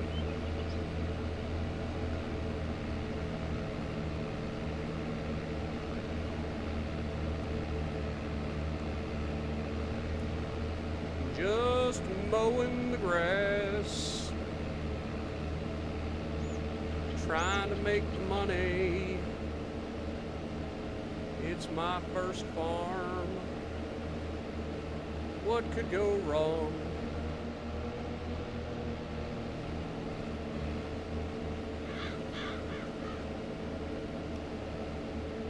Just me and my tractor by the interstate. Have I ever played the Alabama on World of Warships Legends? I have all kinds of videos on the Alabama on World of Warships Legends, but heck, I just recently made a video talking about the Alabama and Massachusetts, and which I thought was better. If you're interested.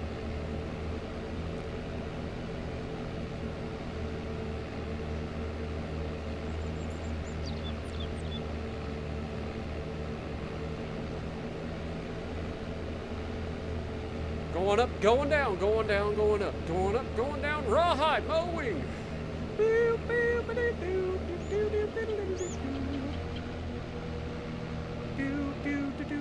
Mowing.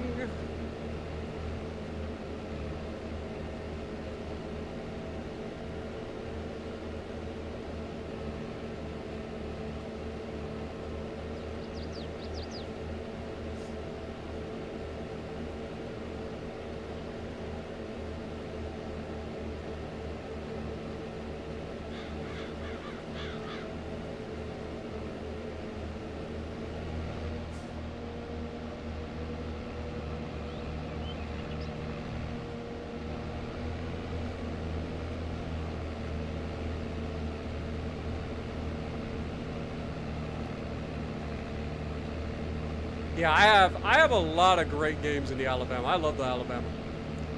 It's a great ship. It's an absolute sniper, my dude. The thing is nasty accurate. And those 45 caliber guns tend to do more citadels than the 50 caliber guns of the Iowa, just because they tend to actually be slow enough when they penetrate the armor to detonate inside the ship, rather than overpinning all the time. But yeah, both Massachusetts and Alabama are fantastic.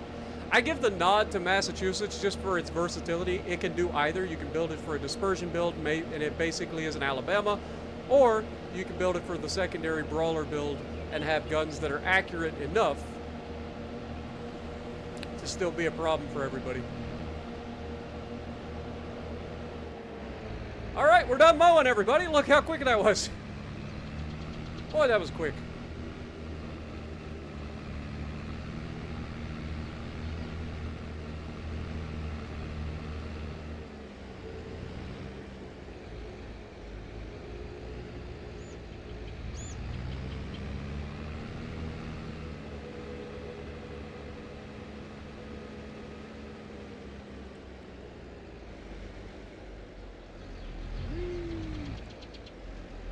All right, front mower.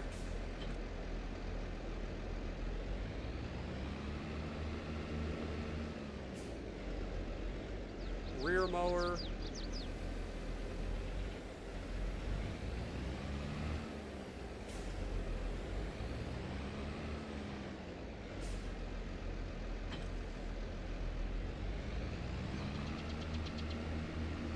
Let's go over here and grab our windrower.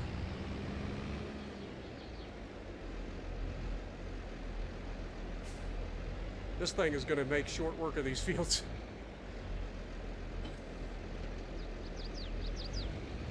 All right, let's start with the little field.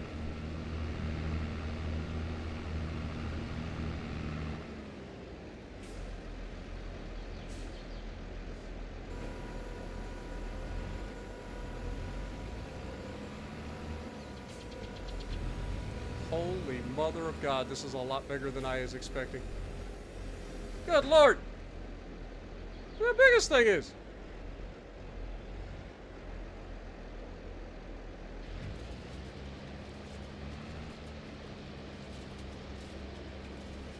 Lower the rake.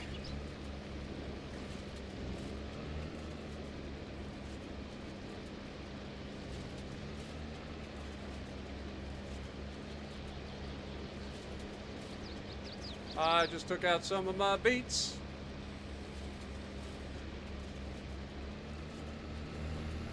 I forgot crop destruction was on. It's alright, we're not harvesting those beets anyway. basically just tilling them under.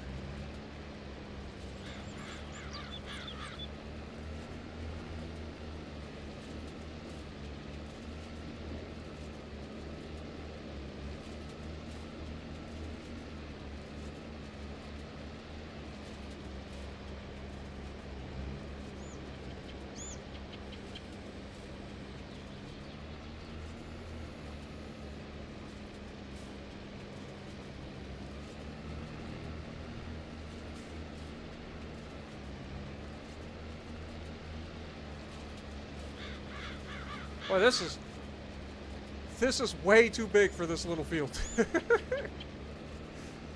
For sure.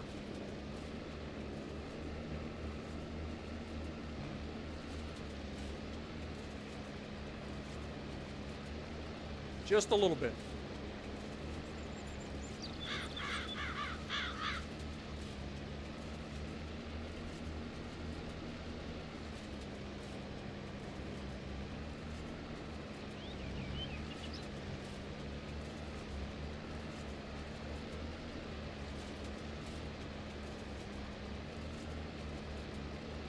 It is kind of cool to watch it work, though. Kicks the grass from the outside edge into the middle, and that kicks it into the other rakes, and that kicks it all to one spot. This is kind of cool. Like I said, I've never done grass in farm sims. This is all new to me. I've seen it done. I've just never actually done it myself.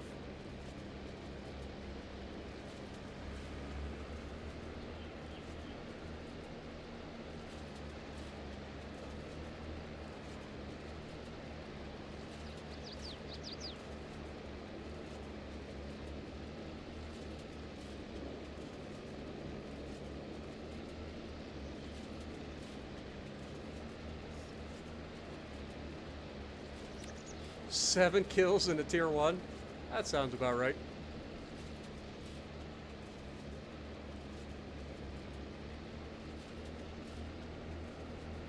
I always feel bad about playing like lower tier lobbies, man. Because in my mind, I picture me going up against somebody who's just started the game.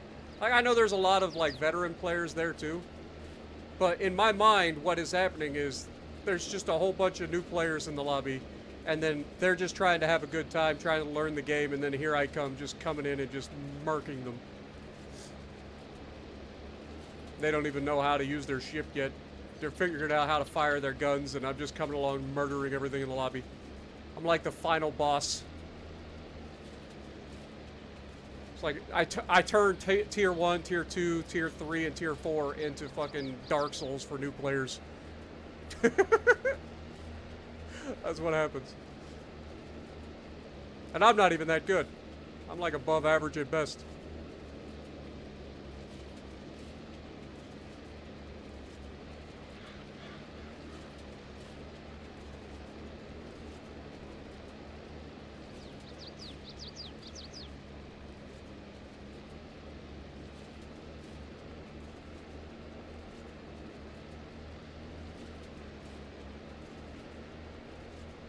Ah, I missed the spot.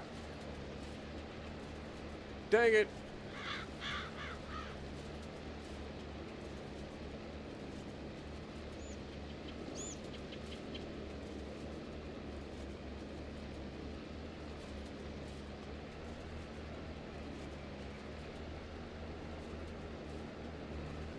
Dude, look at that turning radius, though. Good lord. Like, that turning radius ain't fucking around.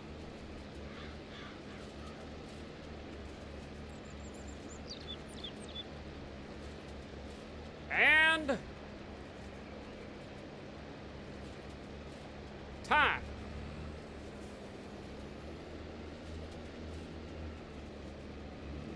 All right, let's head to our last field.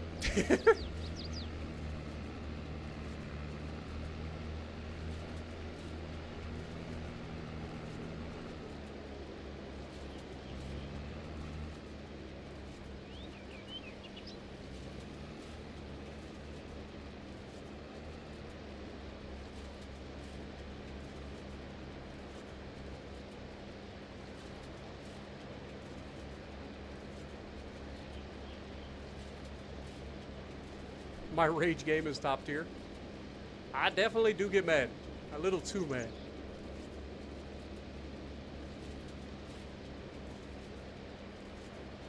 Making grass and not hay? Yeah, we're going to be making grass for our sheep. And potentially silage.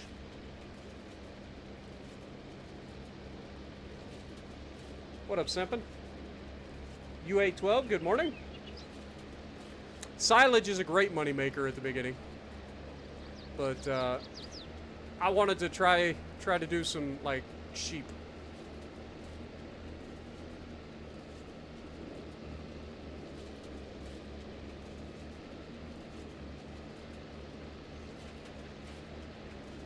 I will say this is a lot slower than the mowing.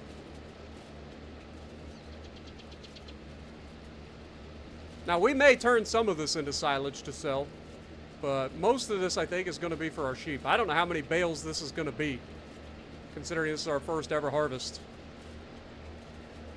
We don't have that much land, so I imagine all of this will probably be for the sheep.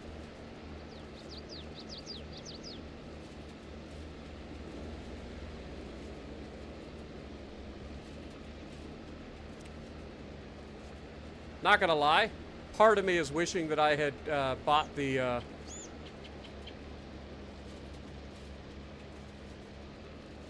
whatchamacallit, the bale trailer, the auto-loading bale trailer. I might have to see how much that costs, because I don't know if I can go around using the bale spike. I'll be real honest. Depends on how many bales we end up with. You need a schedule? What up, Unknown? Appreciate you dropping in. I wish I had a schedule, my dude. I try to, like, stream at decent times, but a lot of times I end up streaming overnight just because I can't sleep. So, I do apologize.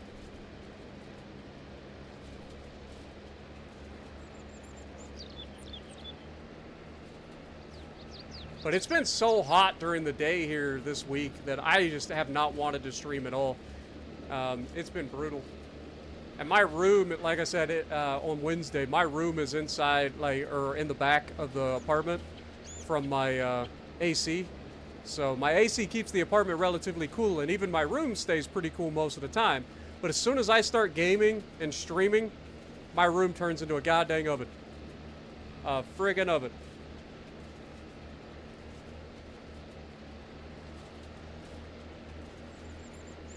A pickup wagon, as in a forager wagon?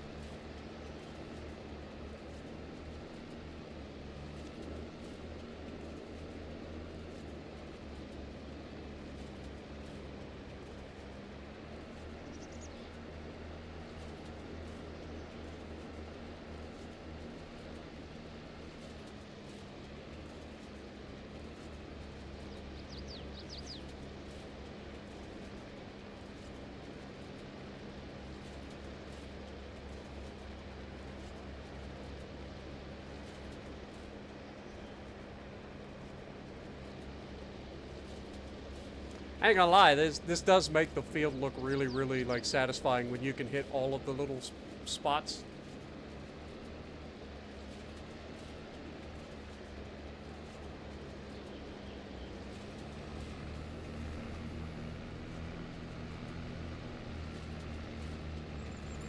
Something else that was really satisfying is I saw a video pop up in my feed, just random as hell.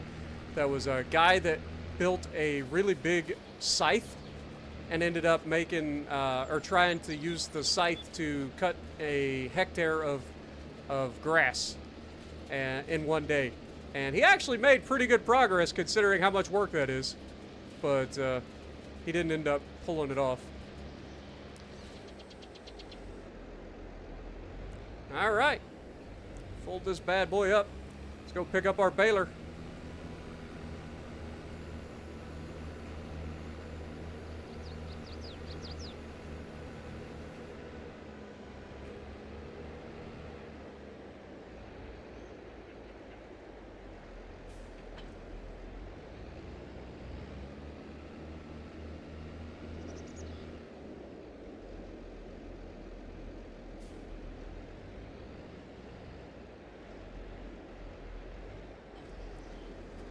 All right. So we want to change to a 150 centimeter bale.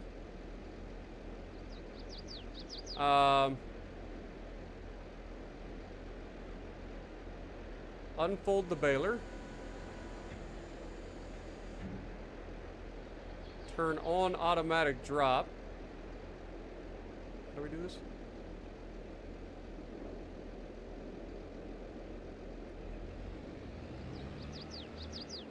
Is this just gonna make the wrap, like, is there a way to turn the wrapper off?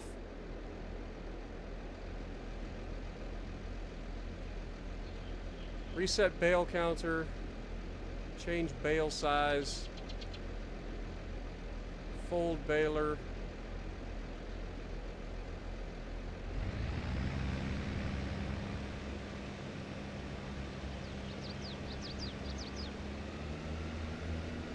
I guess we just go for it.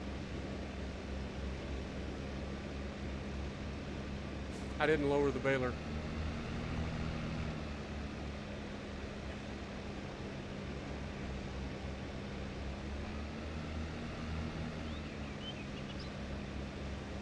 Okay.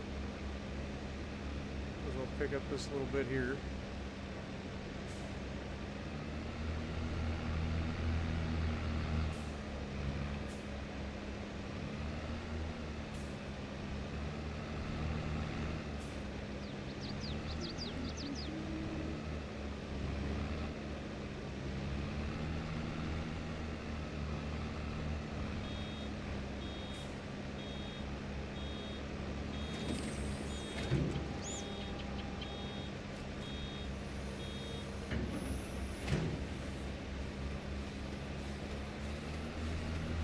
I can just keep going while it wraps the bales. Problem is, I don't think these are going to work for my sheep.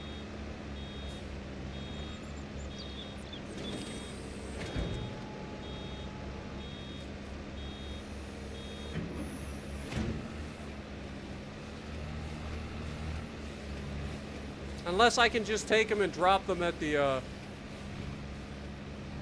thing before they become silage. I guess that's something I can try.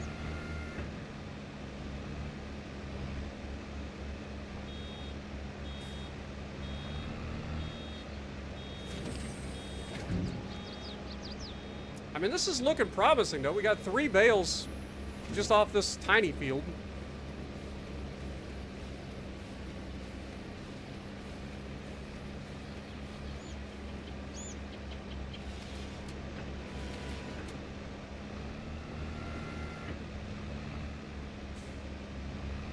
Let's try to get all the little bits that we missed. Oh, but don't want to be wasting any grass.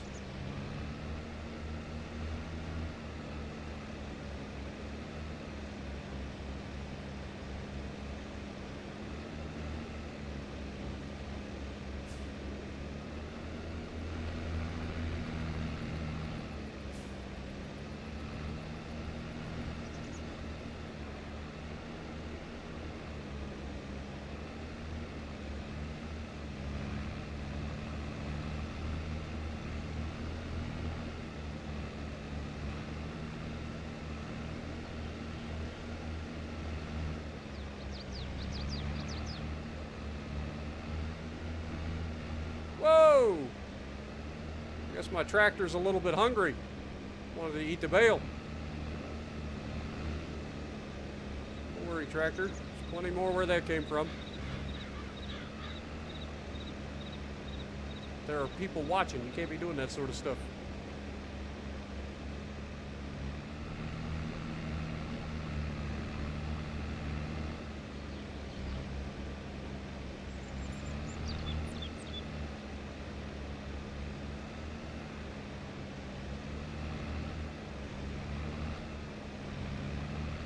Our bales are right in the way. All right, perfect. Now let's get on to the next start.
Got 95 bales off of an acre and a half. That's kind of great. That must be some small bales.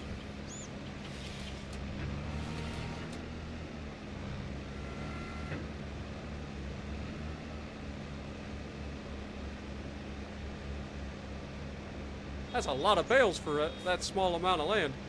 Or at least seems like it.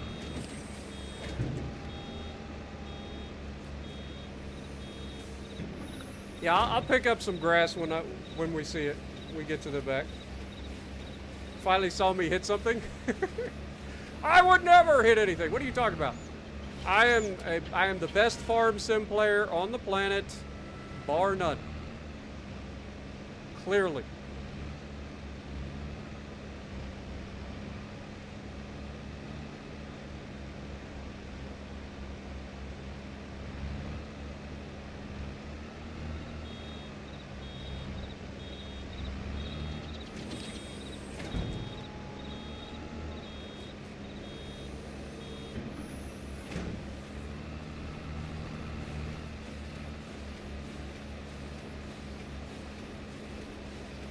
There ain't none better than me.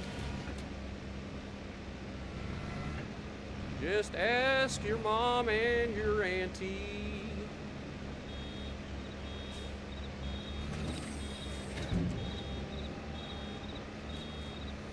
Speaking of tea, I could go for some like nice cold iced tea with some lemon right now.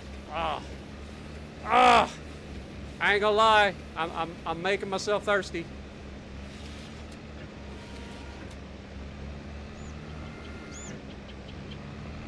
Making myself real thirsty. It's one of the best things about like growing up when I was when I was mowing the grass and stuff in the summertime. I used to hate mowing the grass because I'm allergic to grass. It's one of the few things that I'm actually allergic to, but I used to hate it. And so hot. But Mom would always make one of two things. She would either have some like freshly brewed sun tea ready to go, or she would make her own like freshly squeezed lemonade. Oh my God.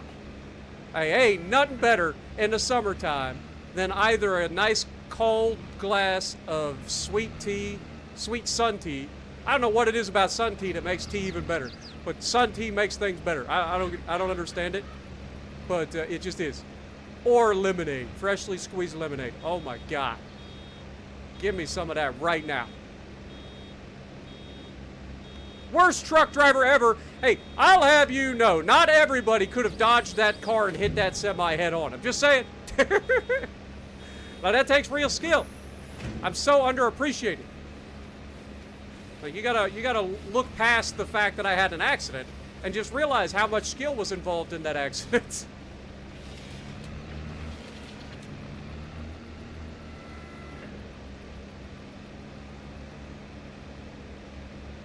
I don't know what an Arnold Palmer is other than a golfer. I'll be honest with you.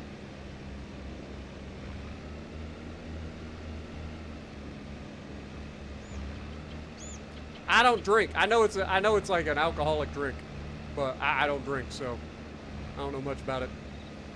If I had to guess it, I'd say it has something to do with sweet tea and lemonade, and an alcohol.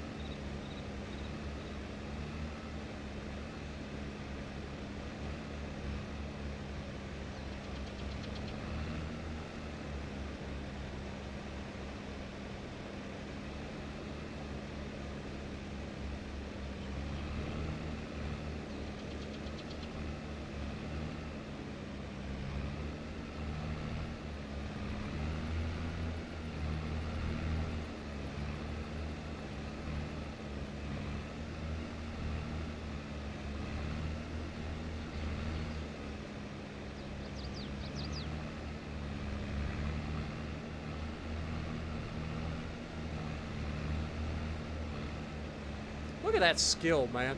Just slurping up all this grass. Skill.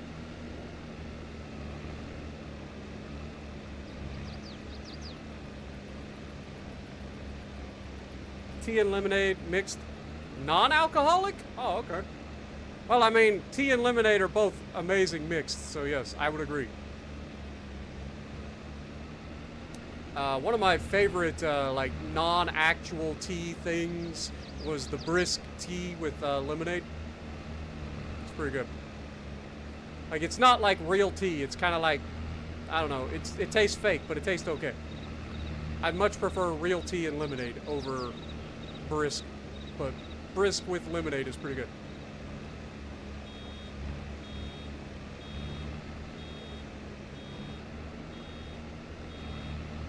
It's brisk, baby. You guys remember that commercial in the frickin' 90s? Fucking Sylvester Stallone.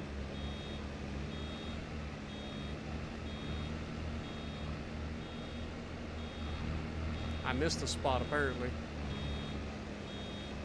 Oh well, we'll get it next time. It's the beauty of it being grass. It'll grow back.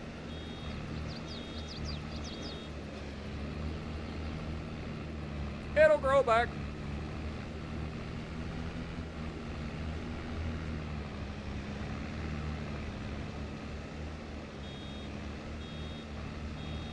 Alright. Let's not even bother looking either direction.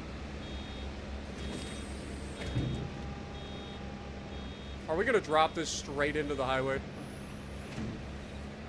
Seems kind of dangerous. This is definitely on a slope. I feel like this marshmallow is gonna go right into the highway. Maybe if I just sit here, it won't. Good. Perfect.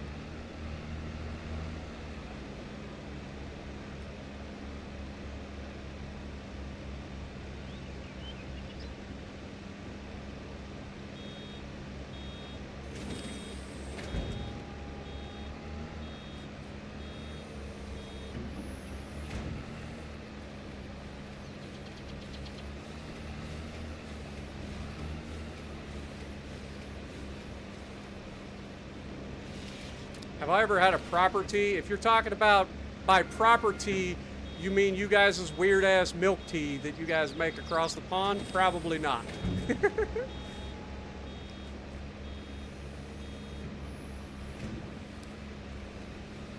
See, I make a good old black tea, I think, over here.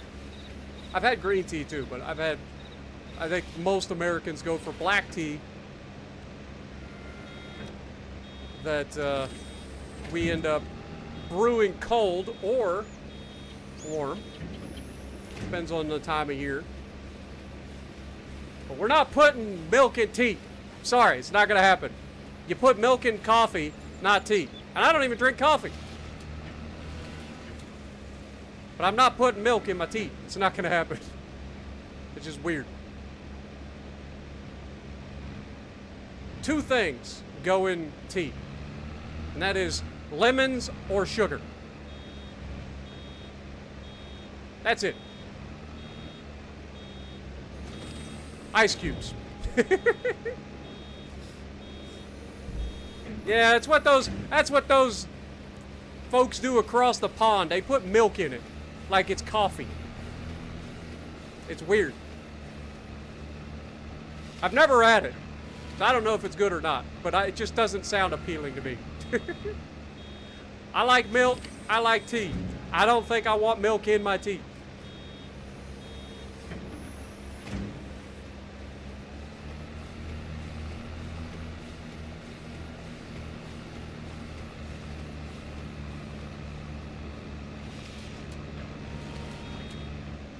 Getting quite a few bales.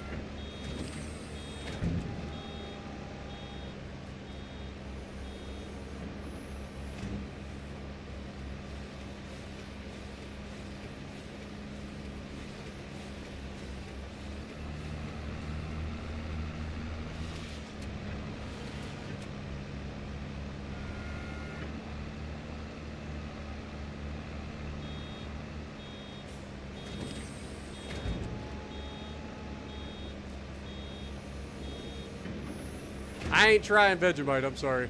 That stuff looks like frickin' baby doo-doo on bread. Hey, no way. You can't tell me that tastes good. Literally looks like my nephew took a shit and they spread it on a frickin' piece of bread.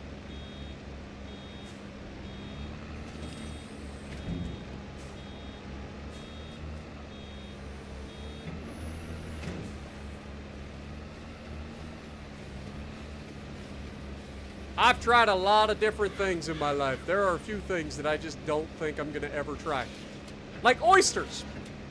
I've come very close to eating oysters. I love seafood. I can't get past the smell of an oyster to eat it. I just can't. There ain't no way I can put that in my mouth. I don't care if it's an aphrodisiac. I don't care if it makes me like the most attractive person on the planet. Ain't no way I can get past the smell of an oyster to put it in my mouth.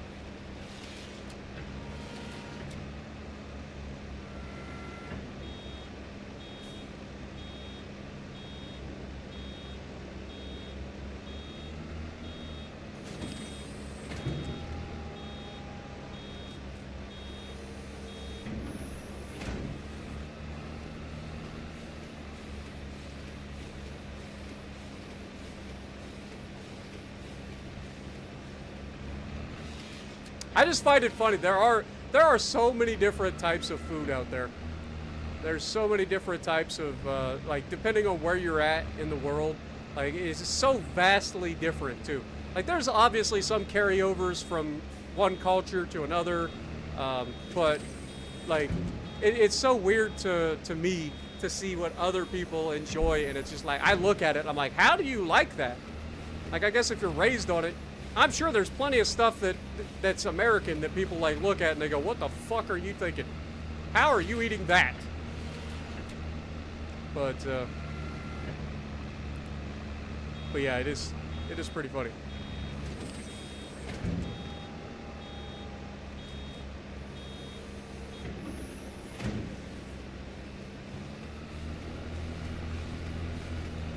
What would be one of those dishes from America that you guys would probably look at and go, what the fuck is that? Probably heavenly rice. That would be one of them, if I had to guess. I mean, there's definitely some dishes. Like, there's definitely some, like, southern comfort food that I think a lot of people would look at and go, what the fuck is that and why? But, like, heavenly rice, I think, is one of those things that people would look at and be like, that can't be good. But you'd be wrong.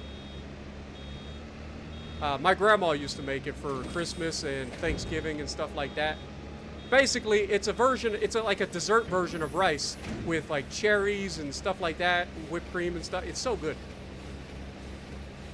Biscuits and gravy. That's what I'm saying. Like good old-fashioned Southern comfort foods. We eat biscuits and gravy no matter where you're at in the country. I don't know why those Southern folks seem to think that they invented it. I don't know.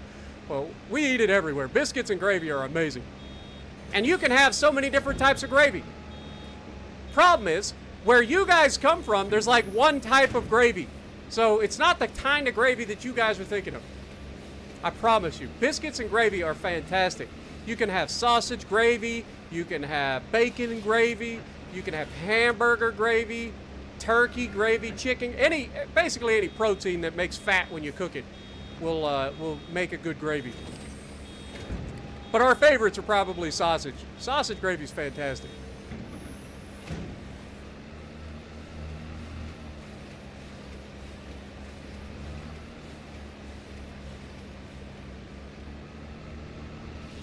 But yeah, I think that's the #1 misconception about biscuits and gravies, because when you think of gravy, you're thinking of like a normal brown gravy from like making beef, like, you know what I mean? Like that sort of like reduced jus, I think is what it's called. It's like a brown gravy.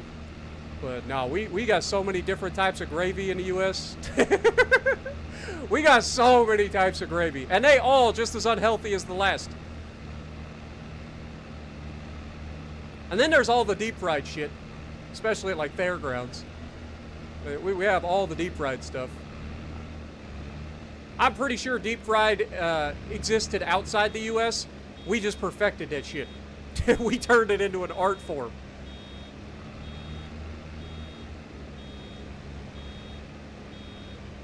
And we wonder why we're the most obese country in the world. Shocker. Chocolate gravy, that I have never had. I'll be real honest. I've never had anything called chocolate gravy.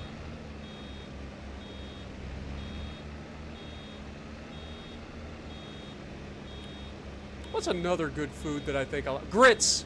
Grits is something that I had recently that I gotta admit, Like, I didn't know what to expect going in. But grits is like, it's just cornmeal that is like oatmeal.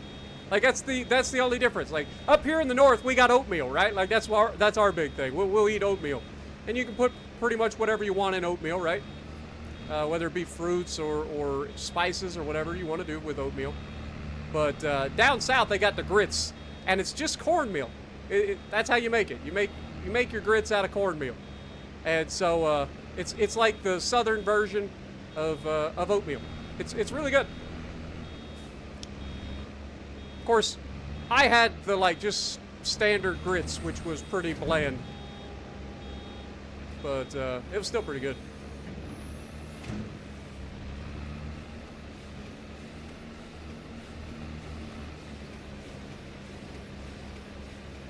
Look at the lighting on this thing. Holy crap.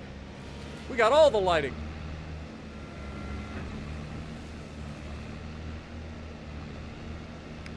Alright, let's get over here towards this edge, get some of these little spots that I think we missed. It's not much, and it probably won't make another bale, but pick up these little spots anyway.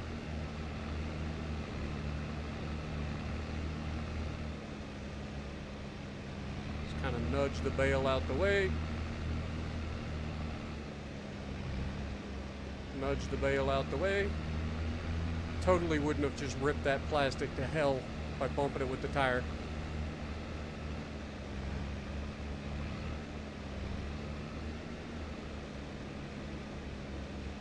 Yeah, we're not going to get another bale.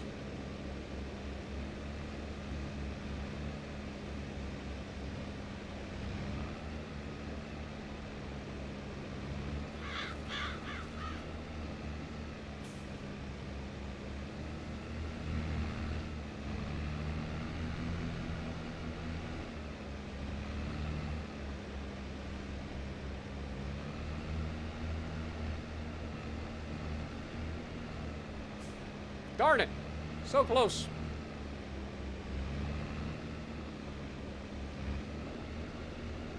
Alright. That'll do, donkey. That'll do.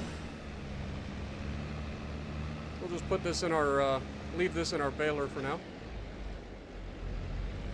Take this back to our storage area. By storage area, I mean just dump it off in the middle of nowhere.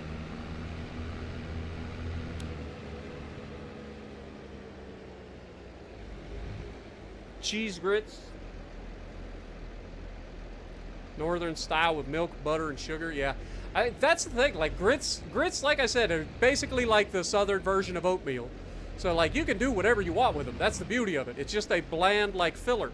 So you can do whatever you want. You can do whatever you like. All right, we've done all the things.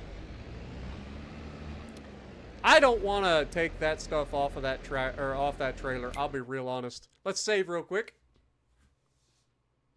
What up, Churro? Good to see you, my dude. Hopefully your channel's doing well. What up, Godzilla? Sausage, gravy, biscuits is next level. I'm telling you, my dude. Telling you.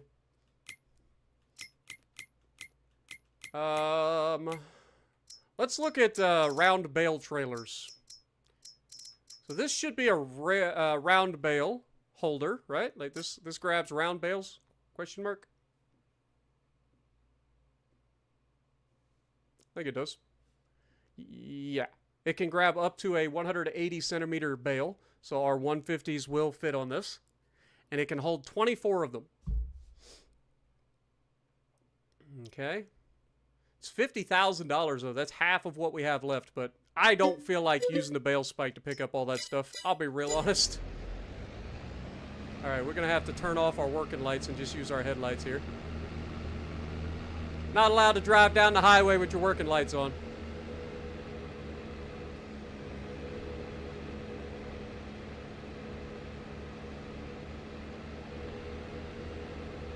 Called, Brenta? Is that what I'm seeing? Same as oatmeal? Okay. I'll tell you something that I never had until I started eating HelloFresh, and that is, couscous. Couscous is something I'd never had until I started with HelloFresh. I've heard of it, I just never ate it. It's actually pretty good. I like taking my couscous and melting some butter in a pot, and then you toast up the couscous, and then you boil it with a little bit of water. So you end up with like a toasted couscous, like a buttery toasted couscous. It's really good.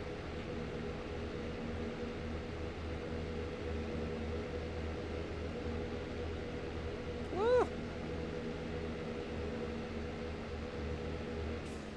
Oh, I just took out a stop or a road sign. I mean, I totally didn't take out a road sign. Who's hitting road signs around here? Come on now. Can't be having that. I need you guys to do better than that. This thing looks wicked from the front. I ain't gonna lie. This is a nice tractor, man. Ought to be for the price I paid for it. Good lord.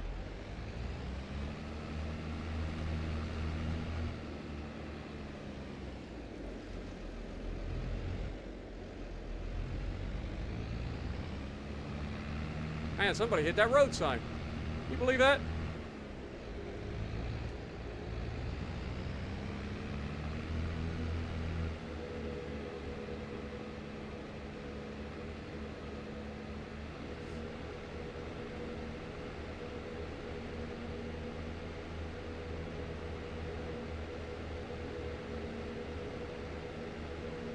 Now the real question is going to be whether or not I can grab the bales and then load them straight into the sheep farm, as is. Now I know if you leave them, they'll turn into silage. But if they're just baled grass right now, I should be able to throw them in the sheep farm, I think.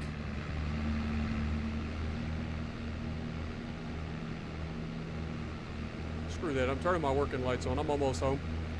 What are they going to do, stop me and give me a ticket? I need the light. God, I can't see shit. I can't see shit. Who turned out the lights?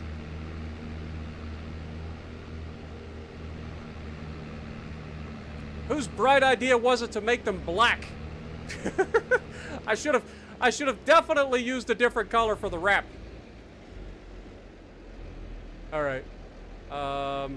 Operating position, please. Be able to just drive right up here and scoop them up. At least they're shiny.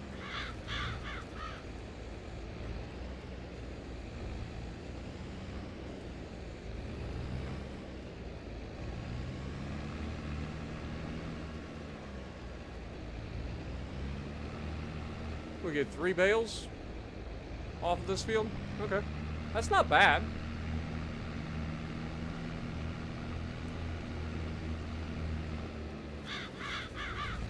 I apologize for those of you who like to use your eyeballs. I know YouTube compression is probably loving this freaking nighttime right now.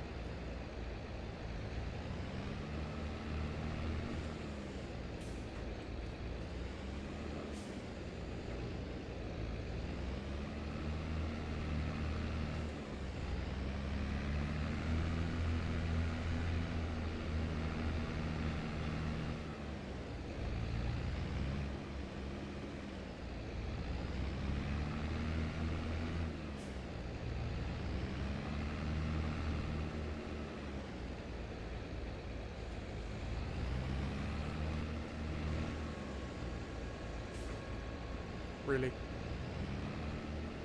Jump the gun just a little bit. Jump the gun just a little bit.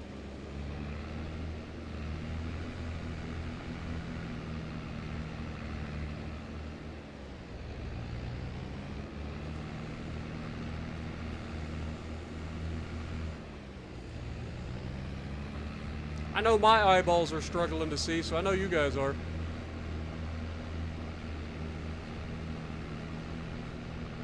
Double checking. Oh, that's my mower.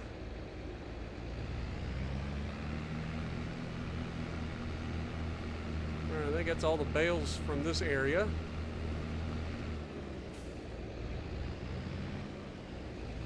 A couple of bales over here.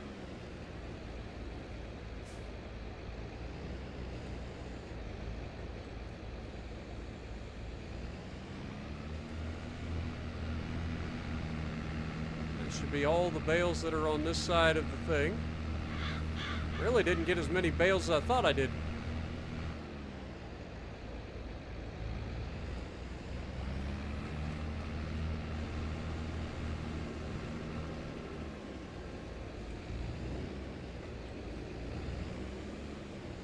Oh! Getting all squirrely.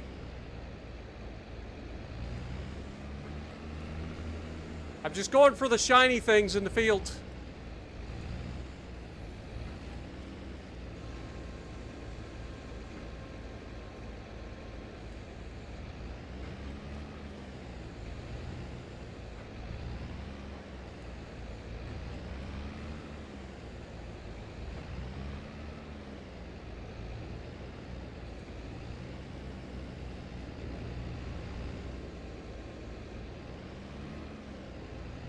Almost got a full trailer.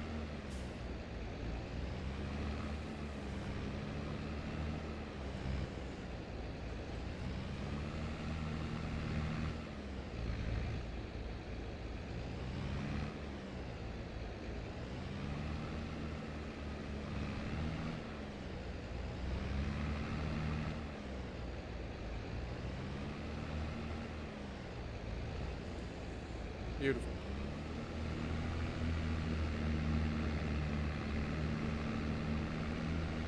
Got 4 more bales, I think, to finish this trailer.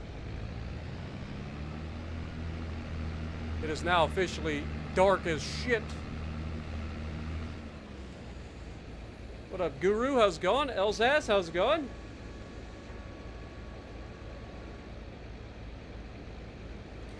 Yeah, I let people talk me into a potential bungee jumping thing if we hit the goal.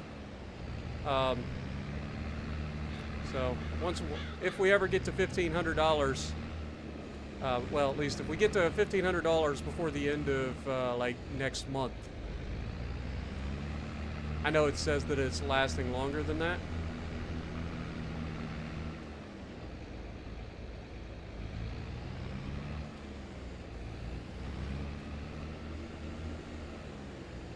Oh, that's the full thing, right? Yep. All right, we got a full trailer. Ah, man, I can't see anything. I legitimately can't see anything. This is ridiculous. I know that if I follow this up, I'll go across the road. There should be a nice little driveway here somewheres. Dude, I am so lost. Okay, there's the driveway. It's so dark, man!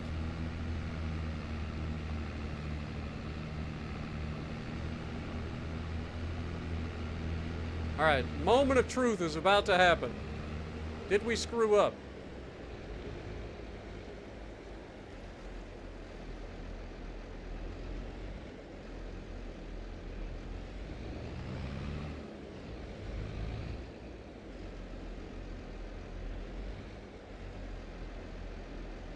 How does this thing dump? I forget. I think it just shoves them off the back, if I remember correctly.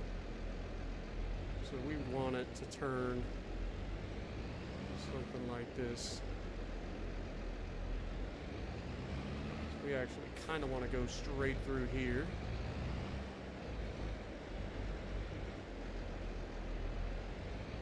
Oops. Am I turning my wheels the wrong way? Totally am. Help if I could see. Whose bright idea was this? Alright, that should be plenty. Go ahead and unload bales.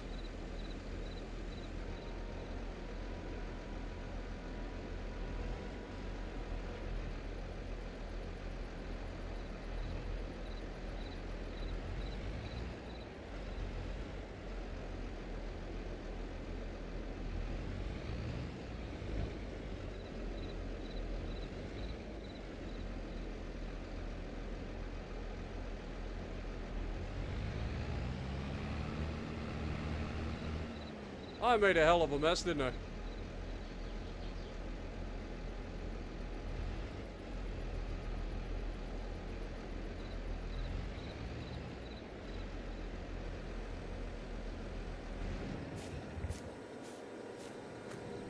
you couldn't leave the lights on. Hold that thought.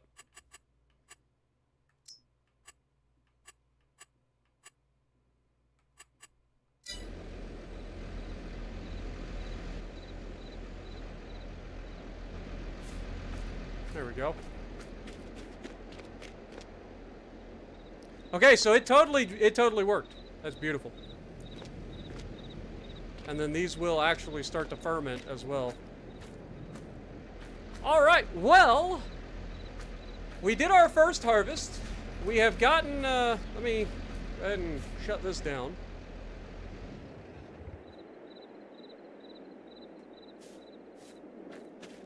Let's grab a couple of sheep. I think we're going to go with the black sheep because I like the black sheep. We'll grab a couple of adults because they are of breeding age. So let's start with like 4 adults.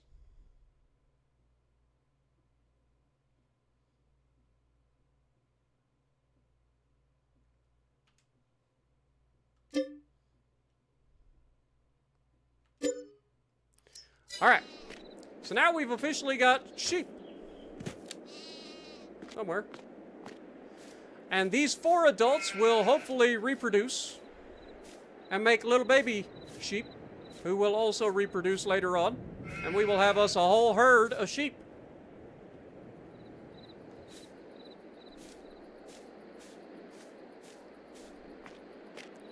So, all in all, I think we got a good first episode. I don't want to buy too many sheep because I want to like legitimately raise up our sheep over time. So we will reproduce, or they will hopefully reproduce, and we'll get some more sheep over time, and we'll make all the money.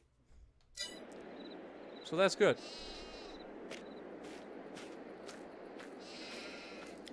The rest of the bales that we left out there we'll have to pick up when it's actually daytime. But for now, I think I'm going to go ahead and call it a night. I should buy 500 sheeps. Well, I can hold 65 currently. Or 95. Is it 65 or 95? I think it's 65. Yeah, 65 can be held in this one pen. And we can expand that over time.